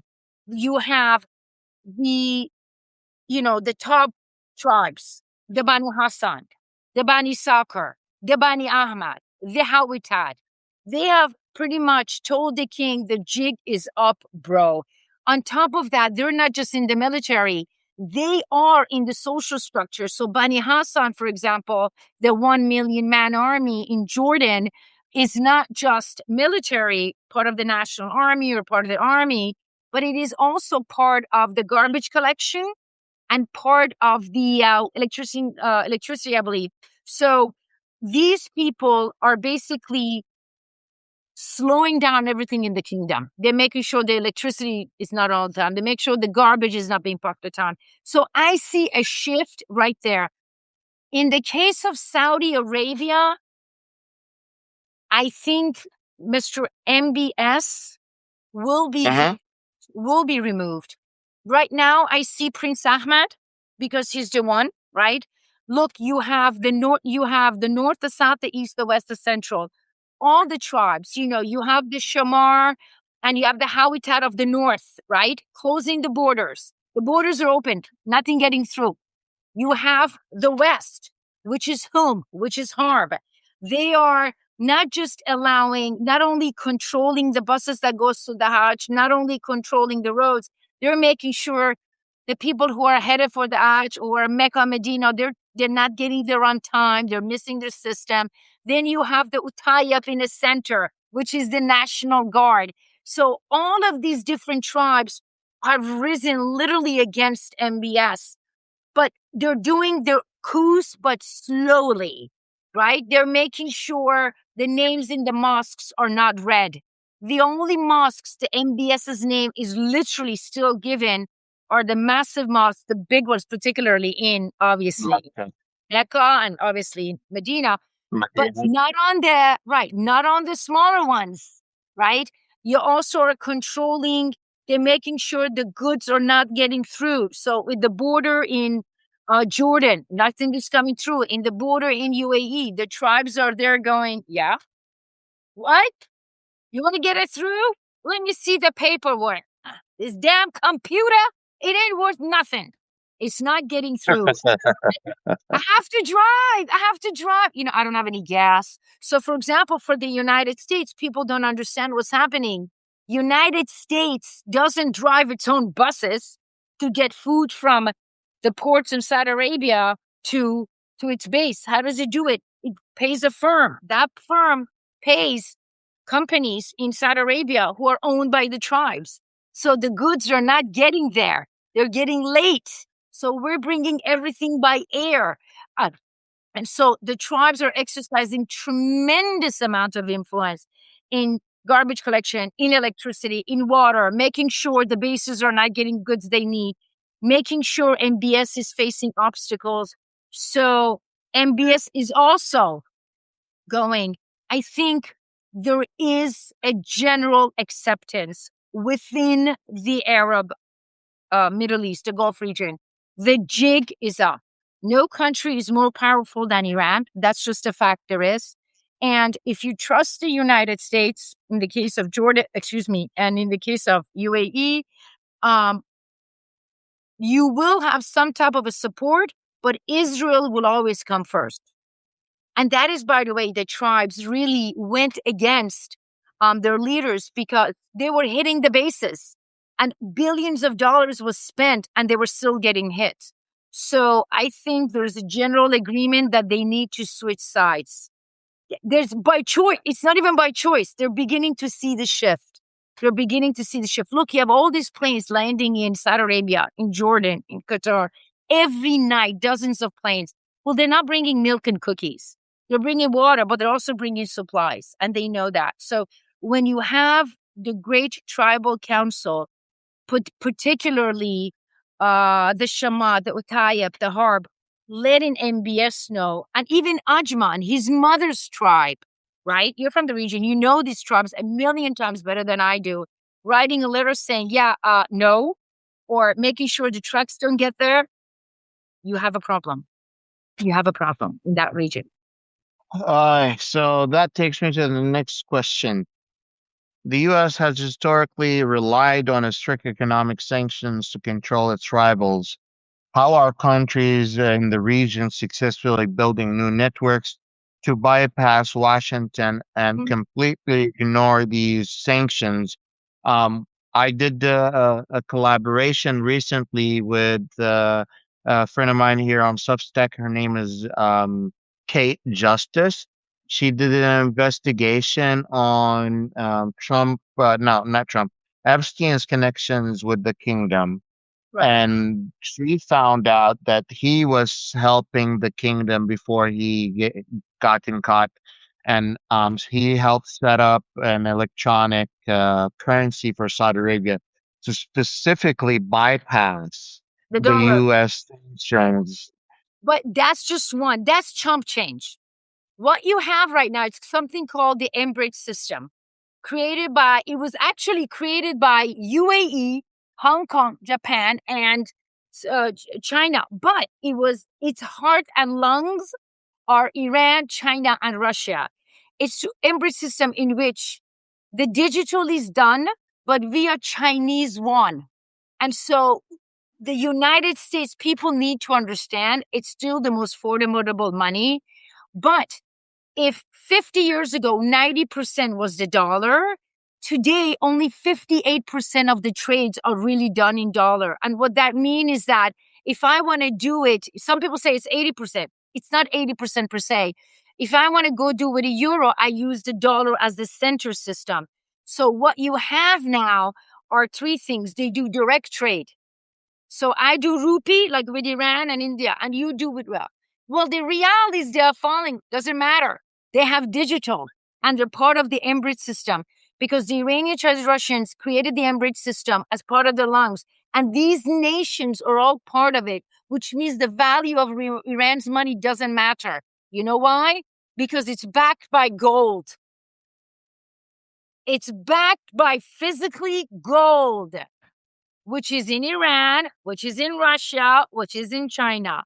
So you have money per money. You have direct, like I give you I give you palm oil, you give me rice. And then you have digital currency, which is Chinese yuan or yuan for the first time 2 years ago, part of Saudi Arabia and part of part of Qatar was Chinese yuan. So little by little by little. Now they still say, yes, United States could put sanctions. You're right. They still can. But the ability to do so, thanks to digital yuan, thanks to deal with direct China, dealing with China, thanks to direct currencies, the ability to limit the economy gets weaker and weaker and weaker. How the hell do you think the Iran have survived 46 years of war and still built all this equipment? And so I always, it's a little bit complicated. It will take too long. If you give me permission, I did a 4-part series. I just want to say that because it explains about January of this year, just before the war, that how Iran, China, Russia have created an M bridge. You go from Iran to Iraq to Lebanon to Syria, in which you're using, right, digital currency to get everything out. So, for example, Iran sells its oil prior to the war via the digital currency. So if you're interested, just read those 4 articles. It will tell you. But it's shifting. The United States ability to sanctions becomes weaker and weaker. Now, don't get me wrong. Do not get me wrong. Does not mean that Iran does not want the sanctions removed. They do. But you know what? To a point. For me, the sign was when the Iranians came up and said, you can go through Strait of Hormuz, the $2 million. But you know what I wanted? In Chinese yuan. Half of it is Chinese yuan. That tells me a lot. That tells me, okay. So, the seeds have planted. It tells me 5 years from now, even sooner, the dollar's ability to manipulate as a weapon of sanctions would be significantly less than it is today. And by the way, that's from digital currency, like nations becoming digital currency, not crypto, but nations becoming digital currency. What's the future of gold then? The gold, listen, I'm sorry. What's the future of petrodollar? Sorry, I misspoke. Dollar, I think it's no. Well, the petrodollar is significantly weaker. Look, the petrodollar bankrolled America's economy for 5 decades, right? Now, that is why we're so afraid of China. It's because we're saying, wait, we don't want all the money in dollars. One of the reasons we went to Indonesia last year and we went to Malaysia, it wasn't just because don't sell to Iran. They were saying, don't do it in Chinese yuan. We want you to do it at least in the dollar. They're like, no. We can put sanctions on you. Okay, put sanctions on me. But you know what I'm going to do? If you put sanctions on me, if you put tariffs on me, the palm oil or the natural resources you need, I'm not going to give it to you. Because if you are Indonesia, Malaysia, Pakistan, you have to worry about the United States banking system. But it is to the point that they are all little by little joining. And that is why everybody's looking at the M-Bridge system in that region to see how well it works. Again, ladies. Is M-Bridge connected to BRICS by any chance? It is part of the BRICS actually system, but it's more complicated than that. But it is part of the BRICS system. But you could remember Iran, Russia, and China. If you go to Iran today, you can pay. Everything is on digital card. Very few cash is left except for the tourists. These nations have become digital. Even Iraq has become digital in many ways. So when you go pay, you pay by card. Do you know why? When you become digital? Why? Because the government will control you. So when the Kurdish area decided to do uprising, when they attacked Iraq, it came from the Kurds. What did the Iranians do? They just didn't hit the Kurds. They told the Iraqi government, you want to slide them in. So the Iraqi government said, okay, I'm paying all your money in digital currency. No more paper. If you step out of line, I just cut off the money via computer. That's the power. So you have, for example, you do buy the dollar, but you also do your business with digital that's connected to digital yuan. Same thing in Syria. You have Visa opening up with Syria. I'm sure we're all going to go to visit Syria at the moment to use our Visa's credit card. But you also have, for bigger things, you also have the digital system with Syria. How do you think they got the Kurds under the control? Oh, yeah, yeah, yeah, yeah. I know. If you got nothing else to do, you're having a martini, or if you're drinking a scotch, read the 4-part article. Then go to sleep, and then get up in the morning and just hit a shower, because after the second scotch, you're going to fall.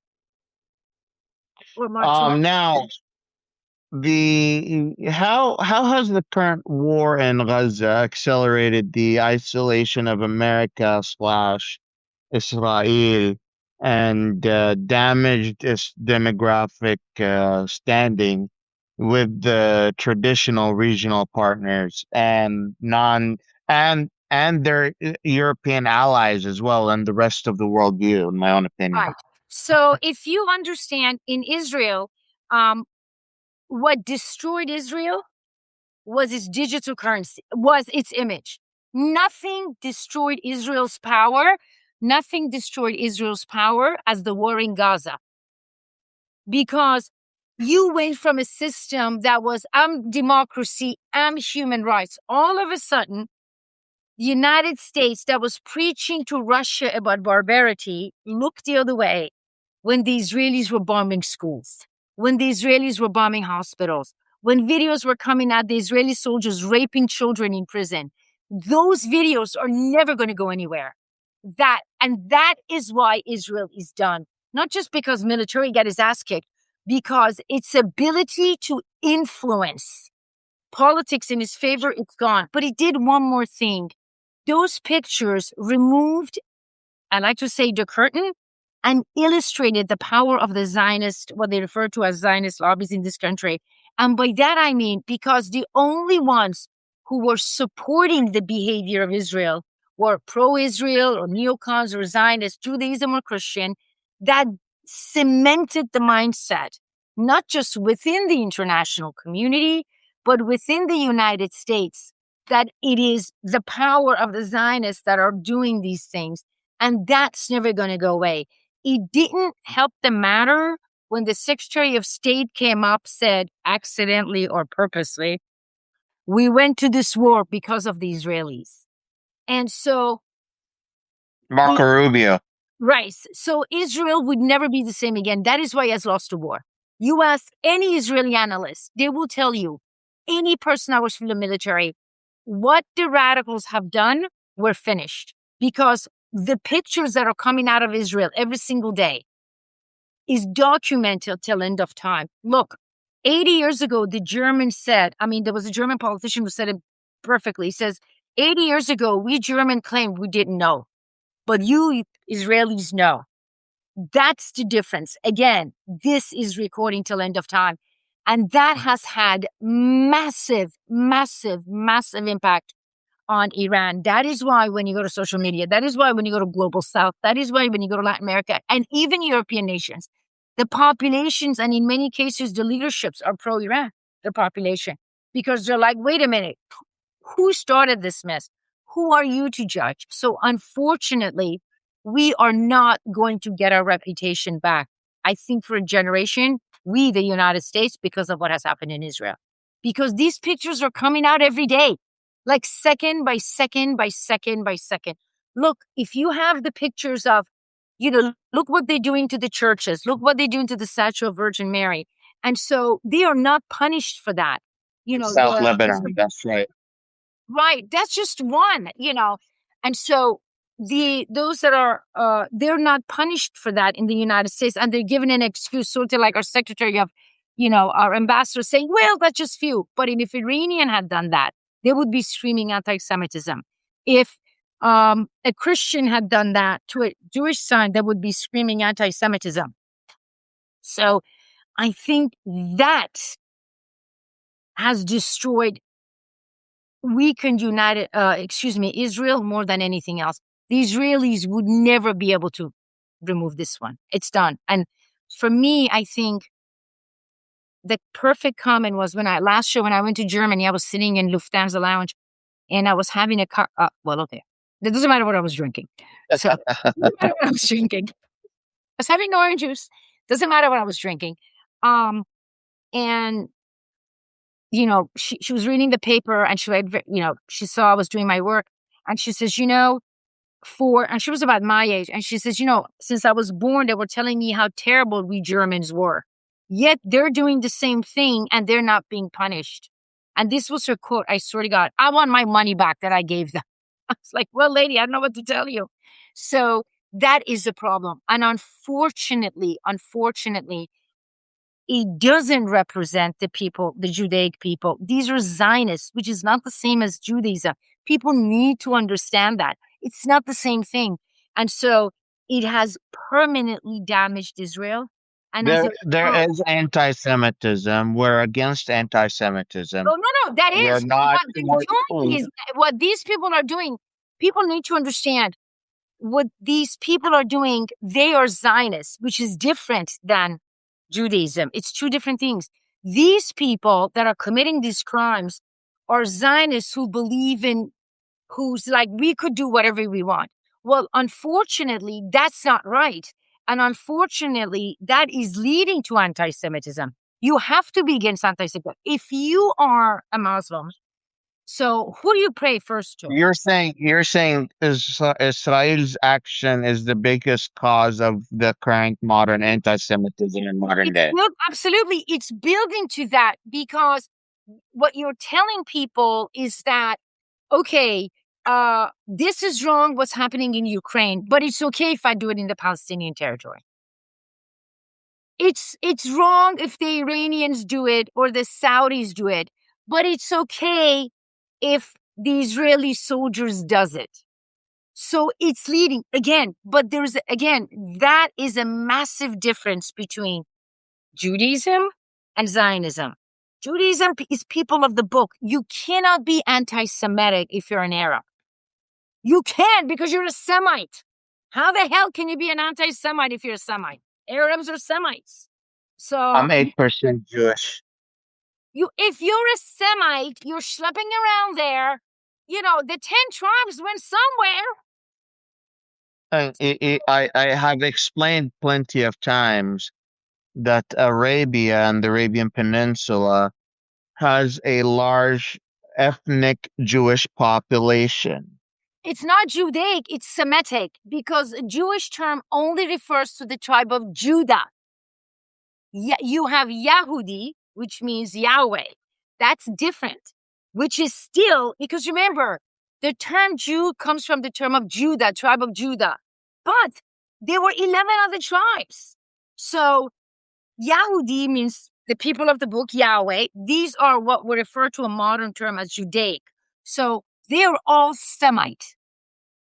Therefore, you cannot be anti-Semitic if you're an Arab because you are all Semites. Do you understand? A Jew, in other words, I mean that's a lot. That's a lot to digest, I know. right? Like There were 12 tribes. 10 went kaput. One went kaput first. The last one was the tribe of Judah. So we are referring to the Jews as the tribe of Judah. But they were Semitic per se. But there were other 11 tribes. So you could be a Semite and a Yahweh. okay. Okay? But you could be a Jew and definitely a Semite, but not necessarily the other way. So you cannot be, look, there is no way you could be, when they say Arabs are anti-Semite, there's no way they could be anti-Semite if they're Semite themselves. Remember, at the end of the day, both faiths came from who?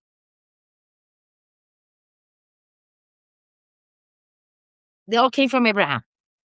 One was Ishmael, one was Isaac. Oh, you're talking about which prophet? I was confused for a second. No. They both share the same, in a way, DNA, right? We literally call it the Abrahamic. We call it the Abrahamic faith. Right. You all came from the Abrahamic faith. So if you are a Semite, you came from Abraham. You came from Ishmael. If you are what you call from a Yahweh, you came from Abraham, Isaac, but you are a Semite. You are, at the end of the day, cousins. You could burn it to the ground. You could yell it till tomorrow morning, but you are all mishpucha. That's the way it is. I talked I talked yesterday to my audience about how the Israeli-Arab war ended up causing how Arab countries ended up kicking out all the Jewish people, and what I mean by that is like by First, religious Jewish people. you mean the first war, Yeah. 1948. Yes. And they were kicked out of Yemen, they were kicked out of Syria, they were kicked out of Egypt, they were kicked out of Iraq, they were kicked out of uh, I can't think of what other countries. No, they all came to Libya, they were kicked out of no, Tunisia. they all came to Iran. You know how many? We have Jewish families that go back to Cyrus the Great. As a matter of fact, so did Azerbaijan. Well, Azerbaijan was part of Iran until 1815 Gulistan Treaty. They literally have Jews that go back, the mountainous Jews, to Cyrus the Great. Would you imagine that? Literally, Cyrus the Great. At the end, Ay, ay, ay. at the end of the day, there is that school of thinking that this mess was created by the British in order to create permanent division between the Arabs and the Jews in order to benefit the British Empire. Whether you adhere to that theory or not, it's up to you. If we dived a little bit longer in that, we would exceed 3 hours. Yeah, honestly, I'm from, listen, I'm Miami Beach, I was raised next to the shul, Rabbi Lipsker, you know what I'm saying? Miami Beach next, there's just one Rabbi Lipsker. I mean, hello. So I went to, an Islamic elementary school, a high school grounded in Judaic principle, and a Catholic university. I had all three.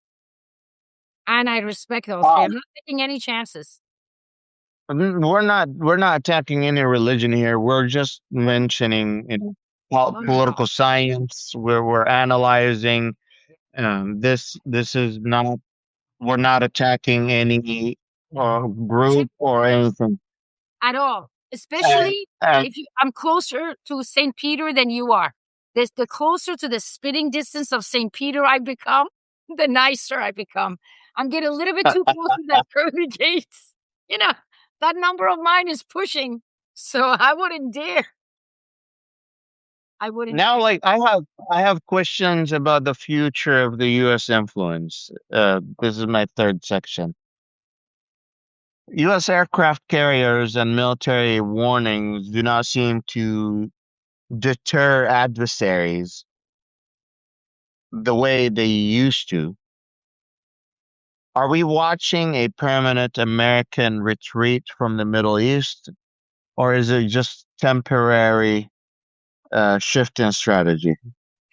Okay, so I don't like the term retreat because retreat sometimes it takes greater courage to step away than to remain. And I think that's what the American people need to understand and the world. Those who are pushing forward, they're like, we can't retreat. We're not retreating.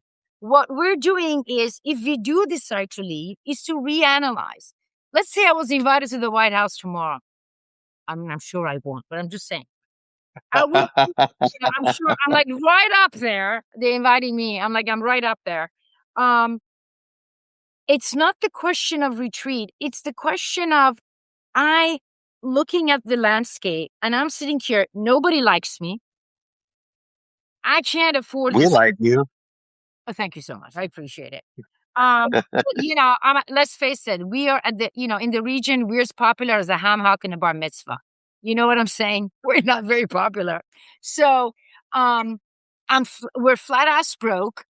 And you know what? We cannot defeat the Chinese, Russian influence.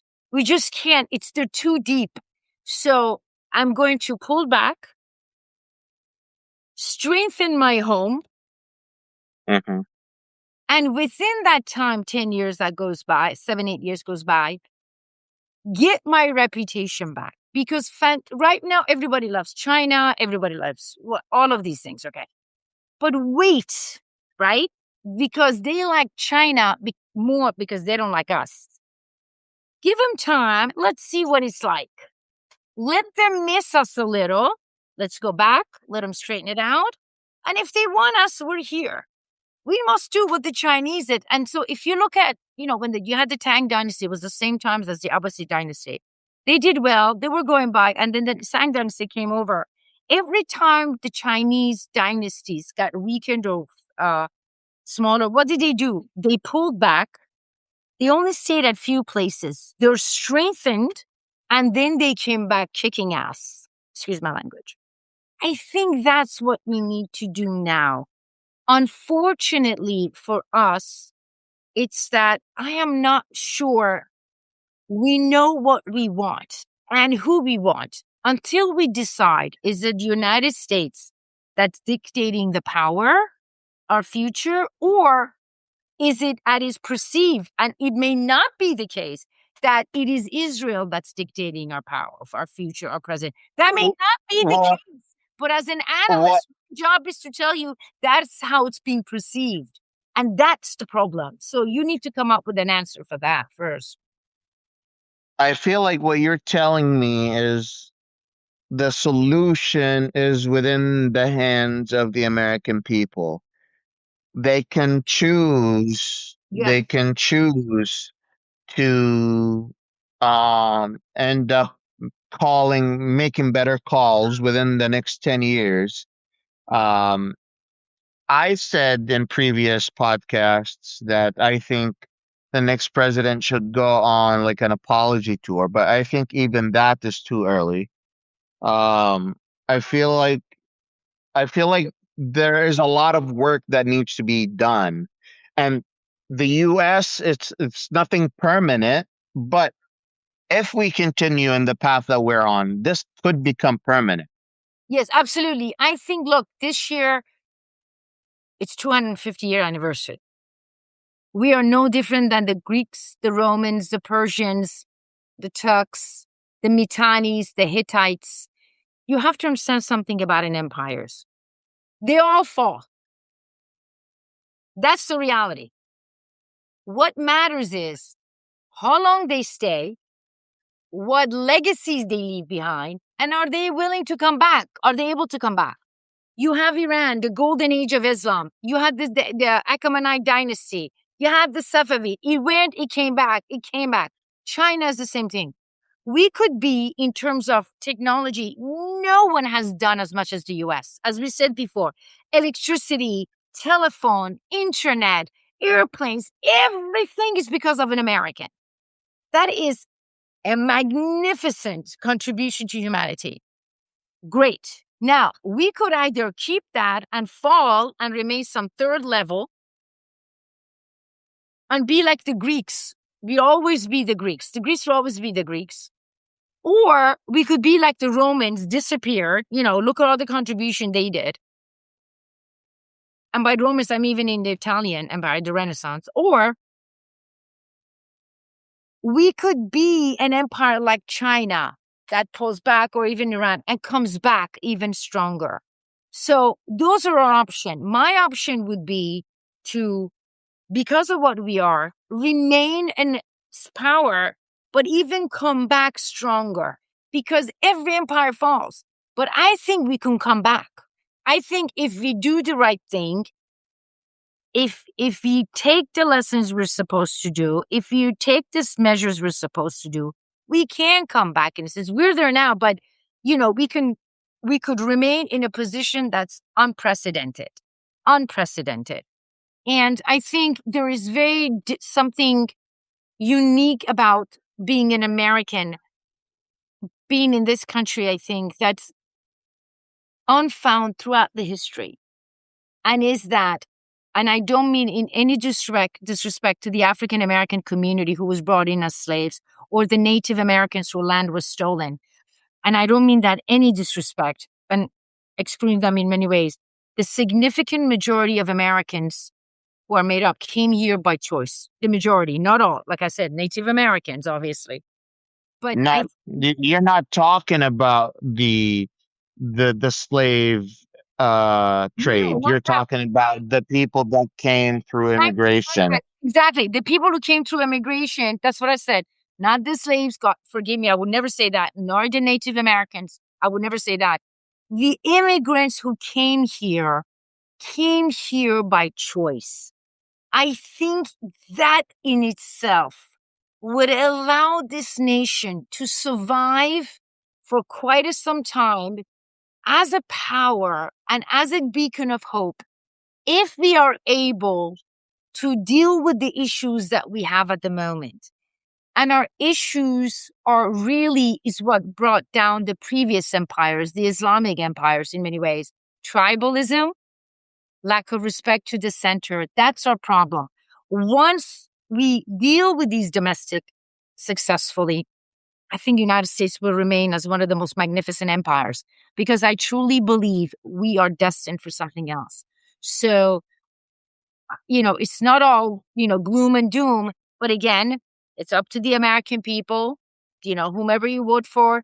But these are challenging times. These are very difficult, challenging times, much more difficult. You had the Civil War, you had World War I, you had World War II, you have Vietnam.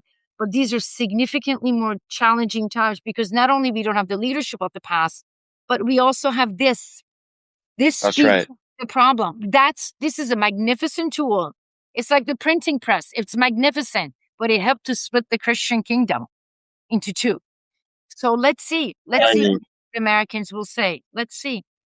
So let's see. I personally have one more questions, and then we can go to the audience questions real quick.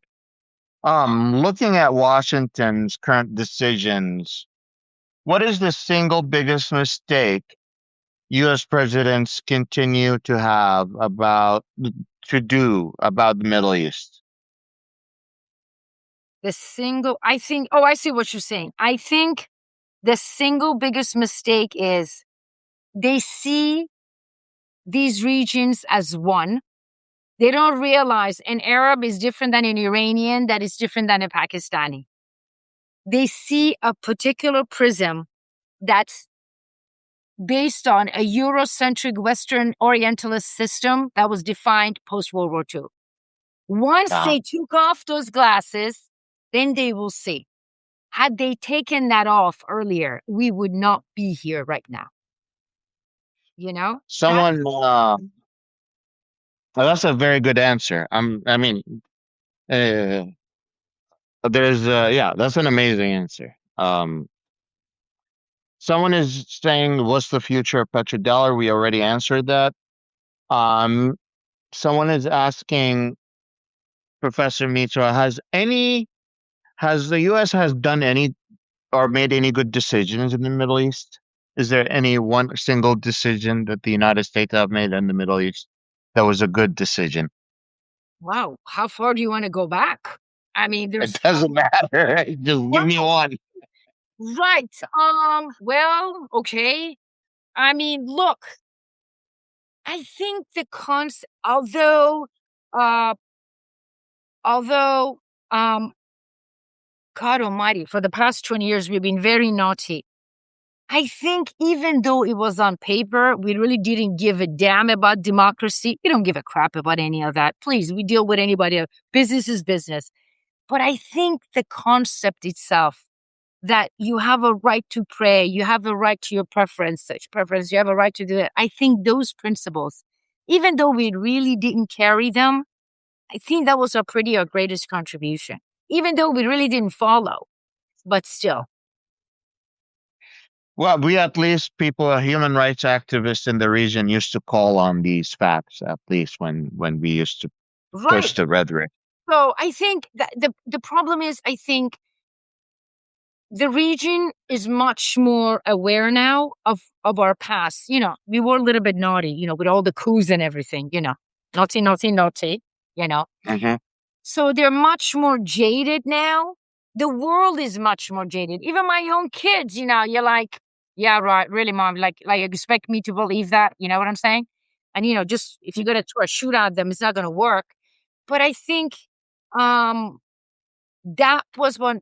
And again, I do believe if if we do pull back and if we bring certain type of leadership, I don't mean in the presidency, but I mean in the, whether it's in the media, whether it's in the political system, we are able to get that back. I think that concept, I remember when I was a child, 1974, everything came from United States, right? Hmm.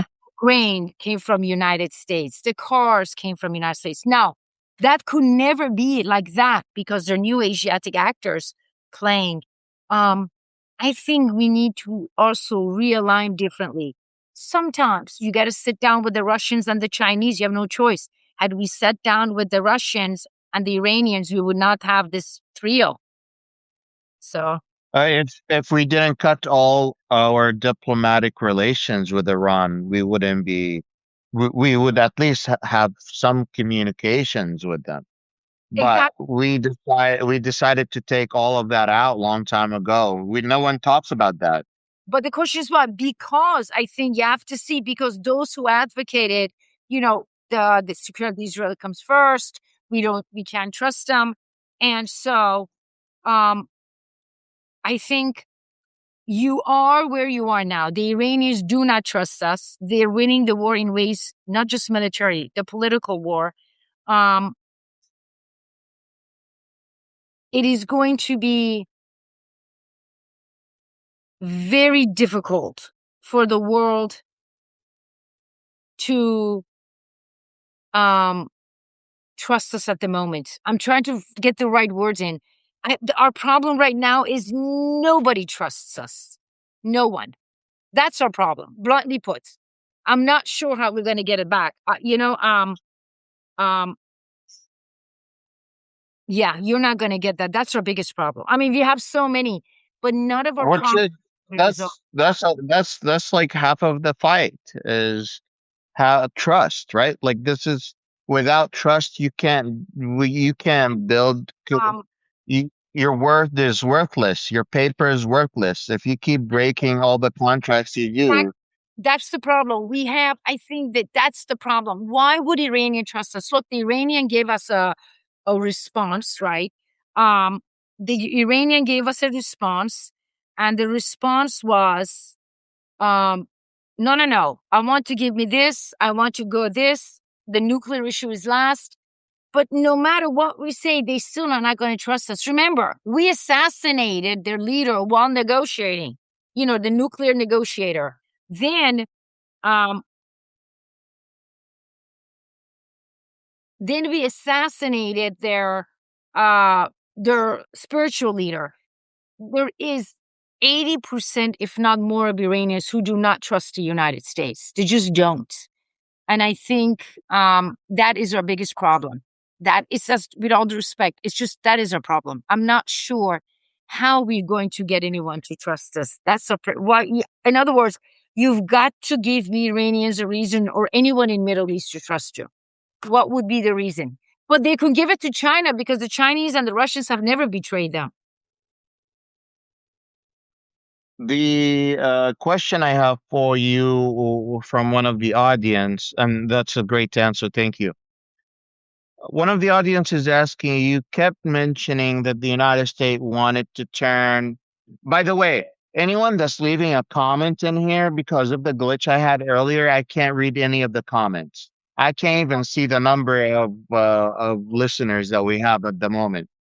Um, So I was but trying. if you see any questions that's worth answering, feel free to answer it. There's not a question. This person This, yes. this person is saying is you kept saying that the United States wanted to turn Iran into Syria. What did you mean by that? Look, They're a little confused. look what happened to Syria. Syria is divided, right?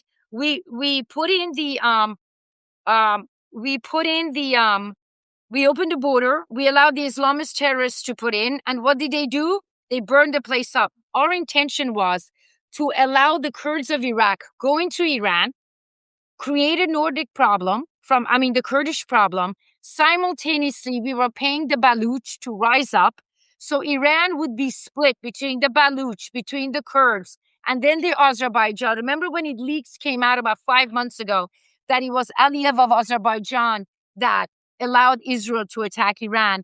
because Israel had told Aliyev that if you let us attack Iran from your territory, and then you could go in, create a border with Azerbaijan, and take half of Azerbaijan. So that would be split. The Kurds would be gone, Israel would be gone. Well, obviously the Iranians understood, and they send a very strong message to Mr. Aliyev, along with Mr. Putin. They just had a little talk with Mr. Aliyev. Naughty, naughty, naughty. You don't want to go there. So they put him in his place. That was their intention. And so when the Iranians saw what they thought was an uprising, but it turned out to be a coup, which they realized that in a week, they realized when the Kurds and the Baluch came in and these people were cutting people heads off like this wasn't about democracy. This was like, it started as an economic issue in Bazaar. Why are you killing people? And why are you blowing up church mosques? Why were they blowing up hospitals? You will watch these videos. The kid went in and they blew the mosque as the kid went in.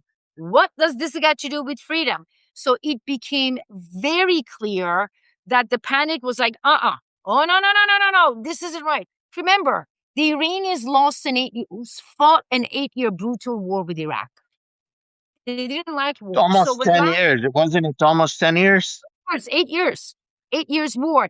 And so what happened was, and it cost 1 million lives, forget about the handicap. So the Iranians remember that, right?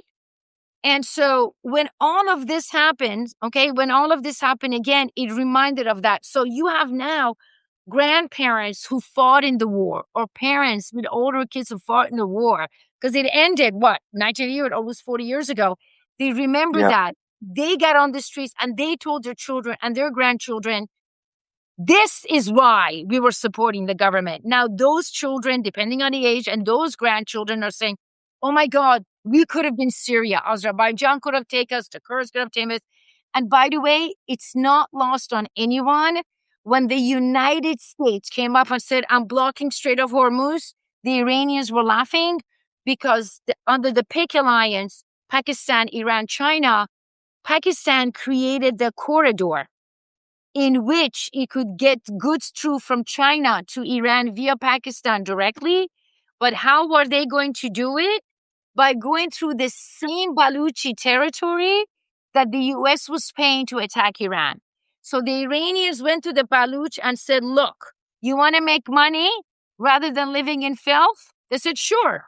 So all the goods comes in, they give a cut to the Baluch people. They're making money. They're getting the goods through. But the Iranians said, if you blow up the Mand, if you blow up a trucks, we will come in with the missiles. We're not even going to fight you. We're going to put 3 missiles, take you out. So they made a deal with the Baluch because money talks and bullshit walks. So that corridor is happening now. Sorry, I shouldn't have said that, but I don't care. No. I've been saying that too. Sorry. No, you're all good. I've said that too.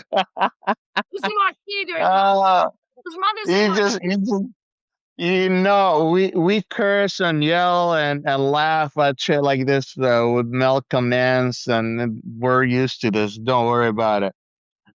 Someone is asking, is Iran seriously negotiating with the United States, or are they just leading us on? And I try to answer that earlier. Go ahead. Well, honestly, they have to negotiate. But the Iranians' negotiation is this. Bro, I know you're full of crap. Okay? So I'm going to remember, the war is also political. If we're willing to trust you, I give it a chance, because nobody really wants to go to a massive war. No one really wants a war. But the Iranians are saying, me and my brothers are ready to continue this war. Do I trust you? No. But the Iranians also realize that the United States' reputation is in tatters, not the Iranians. The world is not on USA's side. Whether you think that's fair or not, it's irrelevant. Only a handful of nations are our side. So the Iranians are saying, I am going to give you a chance. Not just because of internationally, but because of domestically. They want to prove to their population once and again, look, we're trying. It's not them. That's why we're going to China and Russia, although they're already for China. Although Iranians are saying, forget about the Americans, let's just go to China. They want to say, look, we want to do this. Do they trust Donald Trump? No, because from the Iranian perspective, that it was said from Iran and from China and Russia when they met recently was that our problem isn't Trump, our problem is Netanyahu, indicating that the policy was run from Israel, not from the United States. We may disagree with I, that, but that is the perception out there. And that is a perception that's spread throughout the global south and within the United States. So, oh, ay, ay, ay, ay. Professor, have you seen any questions you wanted to answer? Do you have any points you want to mention? nope, that's okay. Honestly, I think I was just trying to see, but my live chat is like stuck on the same page. So I don't see any questions. Am I supposed to see any?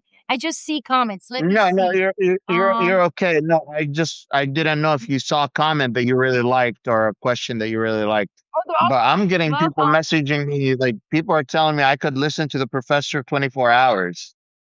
well, thank you so much. That's nice. Well, I don't know. I think 2 hours. I told you, watch it, get yourself a martini, and then listen to it. So thank you so much. Yeah, don't be a fool. Y'all, thank you everyone for tuning in. Go ahead and take a minute, click on YG Lion up there. You're gonna find Professor Marti Rehab. Subscribe to her. If you want to support her, consider becoming a paid subscriber.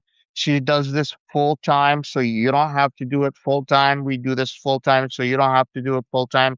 If you want the truth, nothing but the truth and the unvarnished truth, you come to us. We give you answer. We are from the region. We have the experience, and that's why you come to us because you're tired of your current media. You're tired of the CNN. You're tired of Fox. You're tired of BBC. You're tired of PB. Or You're just tired make of all of it. So this is why you're coming to us because we are from there and we are gonna give you the insight that you don't. Um, this is not the first time. Hopefully, we're gonna have you definitely again. if you're willing to put up with me, I would love to come back. If you're willing to put up with Oh, we would love to have you back again. I'm sure your audience is like, oh no, no, thank you. She's gotta go. She's gotta go. No, no, we want her to come back. And the audience love you so much. Thank you so much. If you're watching this, guys, on YouTube, go ahead and subscribe to us. Do you have a YouTube channel by any chance, or you don't? I do. It's Asiatic Global Order. Okay. Send me the link for that, and I will give you a collaboration link so we could add it to both of them.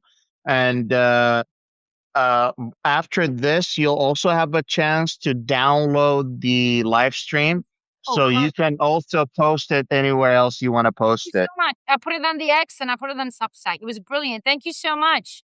I had such a I good time. appreciate you so much. Yes, it was pleasure to have you. Again, thank you so much for all of the audience and your amazing question. I hope you learned something from all of this. I was hoping 1 hour, but dang, we went, Yeah. we went 2 hours and 15 minutes. Oh wow. No, well, this just means how much information needs to be pushed out when you are watching the news, right? You are missing the 40 you're missing those 2 hours and you're maybe getting the 15 minutes. If you're You're lucky. not getting, yeah, if you're lucky. But we are giving you everything with all of the details, and that's why it's 2 hours. And I wanted it to go as long as it could be because that way the audience gets all the information. I like to say to the audience, like I always say, مع السلامة, bye bye. وبالإنجليزي goodbye means peace be upon you and goodbye. Take care. Thank you. Thank you so much. Thank you.